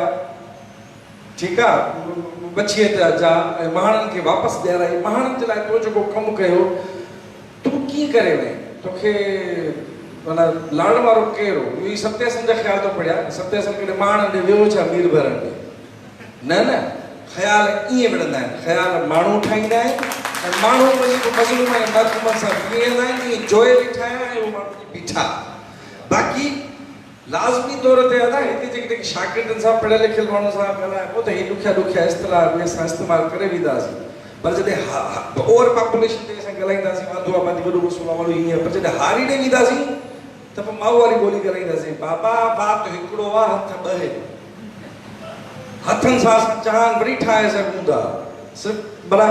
पोटेंशियल जेको असां चवंदा आहियूं सभु आयो को ज़मीन को माण्हू पाण वॾी इम्कान आहे न असां ई त आहियूं सॼे चांद खे ठाहिण वारा इहो जेकॾहिं सभु माण्हू पंहिंजे कम सां लॻनि त पोइ छा था थी सघे हीअ त वॾी बहुत सॼी दुनिया चवंदी आहे यार तव्हां सठि सकिड़ो नौजवान तव्हांजो मुल्क त अजीब क़िस्म मुल्क आहे जंहिंमें हेॾो कुझु थी सघे थो पर उहो कंहिंजी नज़र में कोन्हे को ख़ैर निजकारी ते सुवालु आयो मां हाणे निजकारी ते लिखंदा रहिया आहियूं पब्लिक थियल ॻाल्हि आहे यार को तव्हां कीअं चवंदो जेको को तव्हांखे चई अदा हाणे असां उस ते कब्ज़ो था कयूं पैसनि ते तव्हांखे उस ॾींदासीं सियारे में तव्हांखे केॾी हैरत थींदी ईअं ई ज़मीन ईअं असांजो पाणी जेकी सभु जूं मिल्कियतूं उन ते हिननि ठोरुनि हरामियुनि जेके कब्ज़ा कया आहिनि ऐं उनखे चवंदा त असां बाबा तूं असां आगा खां इलाज करे सघंदासीं असांजो बच्चो बाबा अम्मा खे खंघि थिए त वठी ईंदुसि माण्हू नथो थी सघे न असां बेकनि में हिननि सिटी स्कूलनि में ॿार पढ़ाए सघूं था जेकॾहिं तालीम प्राइवेट थी थिए त आम खां वञे थी सिहत प्राइवेट थिए थी त आम खां वञे थी रहाइश प्राइवेट थिए थी त आम खां वञे थी त पोइ असांखे सोचणो पवंदो न त बाबा इहो कहिड़ो अज़ाब आहे जेको असांखे खीची में आहे इहो त ख़तमु कयो पर उहो कीअं थियो आहे हिन वारी ॻाल्हि त नेशनलाइज़ेशन वरी साॻियो पुराणे अंदाज़ में स्टेट ॾे वञे उहो मामिलो न थिए की मक़ामी सतह ते वरी के कोऑपरेटिव्स ठहनि ऐं आम माण्हुनि खे जिन जा असां मसइला हल करे वेंदा इहो सिर्फ़ु हुकुमरान लाइ कोन्हे इहो असां लाइ बि आहे माउ बि चवंदो जॾहिं इनकलाबी तंज़ीमुनि खे बि सम्झ में न अचे त हाणे छा करिणो आहे तॾहिं आम माण्हुनि ॾे अॼु वञूं ॿुधाईंदा त छा करिणो आहे सो हिननि हुकुमराननि खे बि हिननि विभागनि खे बि आम माण्हुनि ॾे वञूं ॿुधाईंदा त सही मसइलो इहो थींदो जंहिं लाइ तव्हां हेॾा वॾा प्रोजेक्ट खणंदा अचो पैसा खणंदा अचो इहो मसइलो हीअं हल थींदो उहो पाण ॿुधाए छॾींदा ॿी ॻाल्हि धारियुनि जे हवाले सां थी तव्हां लफ़्ज़ धारो इस्तेमालु कयो मूंखे लफ़्ज़ घटि वणंदो आहे मां वरी ॿारनि लफ़्ज़ इस्तेमालु कंदो आहियां ईअं त मां पगारनि खे शिराज़ियुनि खे जतोयुनि खे त मां पंहिंजो कोन चवंदुसि इहे मुंहिंजे लाइ इहे बि धारिया आहिनि भले सिंधी ॿोली ॻाल्हाईंदा आहियूं सो ॿारहों लफ़्ज़ भले ॿारहीं आबादकारी जेका थिए थी पई लाज़मी तौर ते उनजे लाइ असां ॻाल्हि रखी चुकासीं त बाबा के कानून पास करणा पवंदा वर्क परमिट जो थियणो प्रॉपर्टी राइट्स जो थियणो वोटिंग राइट्स जो मामला इहे असांखे ज़ोर ॾियणो पवंदो पंहिंजे पार्लियामेंट्स खां इहा हिकिड़ी सियासी वेड़ी पवंदी असांखे जहिड़ो नफ़रत हिन निज़ाम सां करणु घुरिजे हिन रियासत खां करणु घुरिजे जेका माउ आहे सभिनी जी जेका सभिनी मसइलनि जी माउ आहे मिला जो भी गम किया तेरे नाम रकम गिला जो भी ये किसी से तेरे सबब से सो असांजो पाण में नफ़रत कयूं वेठी सुभाणे कयूं उहो उन खां बचण जी ज़रूरत आहे हारी खे बि मिसाल घणो ॾींदो आहियां हिकिड़े ॿार ऐं शहरनि जो पाण जहिड़ो आहे त ॿार खे लॻे थो शहर मुंहिंजो वॾो दुश्मन आहे। असांजो दोस्त आहे उस्ताद मुंहिंजो कुझु ख़ैर पंहिंजो बि ॻाल्हि थी चवां साम्राज केरु चइजां फलाणे होटल वारो 10 रुपए कप थो इहो साम्राज ठीकु आहे। सो जेको साम्हूं मुंहं ते आहे उहो असांखे दुश्मन लॻंदो आहे, विच में उहो निज़ाम असांखे नज़र न ईंदो आहे। माई खे लॻंदो आहे त बाबा मर्द वॾो हरामी आहे, मर्द खे लॻंदो ज़ालूं अज़ाब आहिनि, पिदरशाही नज़र न ईंदी आहे, जागीरदारी निज़ाम नज़र न ईंदो आहे। ॿार खे शर हरामी लॻंदो, शर खे ॿार लॻंदो, ईअं ई असांखे बि पाड़े पाड़े खां विड़ियो पियो आहे। इहो ॾाढी हसनबाज़ भली ॻाल्हि थो वरी दरिया इहो दरिया असांखे कई वेठो। इन ई दरिया जी निचकारी ऐं कब्ज़े जे नतीजे में ॻोठ ॻोठ सां माण्हू माण्हू सां क़ौम क़ौम सां सॼी सभु पिड़िया पिया ऐं असांजी वेड़ में सभु ख़ुशि वेठा आहिनि। ऐं बाक़ी हिकिड़ी ॻाल्हि असांजे दोस्त चयो त सबबु निकिरण जा खोड़ सारा सबबु आहिनि। हा न इहे आहिनि, इन ते ॻाल्हि ॿोल थी वई, उन्हनि ते बि दोस्तनि ॻाल्हि रखी। हिकिड़ो असांजो दोस्त आहे वाहू जो आहे, उहो ॾाढी भली ॻाल्हि कंदो आहे। 6 साल थिया अथसि कराची में शिफ्ट थी वियो आहे। उहो चवे थो दा मुंहिंजी ज़ाल चए थी 6 साल असांखे शहर में अची थी आहे, कॾहिं ॿार असांजा रोईंदे घर कोन आया। ॻोठ में आयासीं त हमेशह रोईंदे घर ईंदा, कॾहिं उस्ताद जा पादर हूंदा, कॾहिं पाड़े वारा पादर हूंदा, कॾहिं पाण में वेठा वेठा हूंदा। त केतिरा सबब आहिनि। शहर में माण्हुनि जी ज़ात जो सवाल आहे। हाणे त सोशल मीडिया ॻोठ में बि इहो तव्हांखे पैदा करे ॾिनो आहे, तव्हांजी पंहिंजी फैन क्लब हूंदी आहे, पंहिंजी ज़ात चए थी। पर इहो जेको शहरी समाज आहे, इहो खोड़ बीमारियुनि में जेको ॻोठ में चिनाए थो पियो, उहा ॿी ॻाल्हि त असां सम्झो था जेको चई आहे त समाजदाराणी डेवलपमेंट जो तरीक़ो इहा लोथ जेका हिकिड़ी जॻह ते पुॼी असांखे मसइला हल सां न थियणा। मकामी सतह ते उते माण्हुनि खे जेकॾहिं उहे सहूलियतूं मुहैया कयूं वञनि त पोइ इहो असांजो बचाव थी सघे थो। पर घणा तरफ़ा मामला ते ॻाल्हि ॿोल थी आहे, केतिरो ॻाल्हायूं। महिरबानी।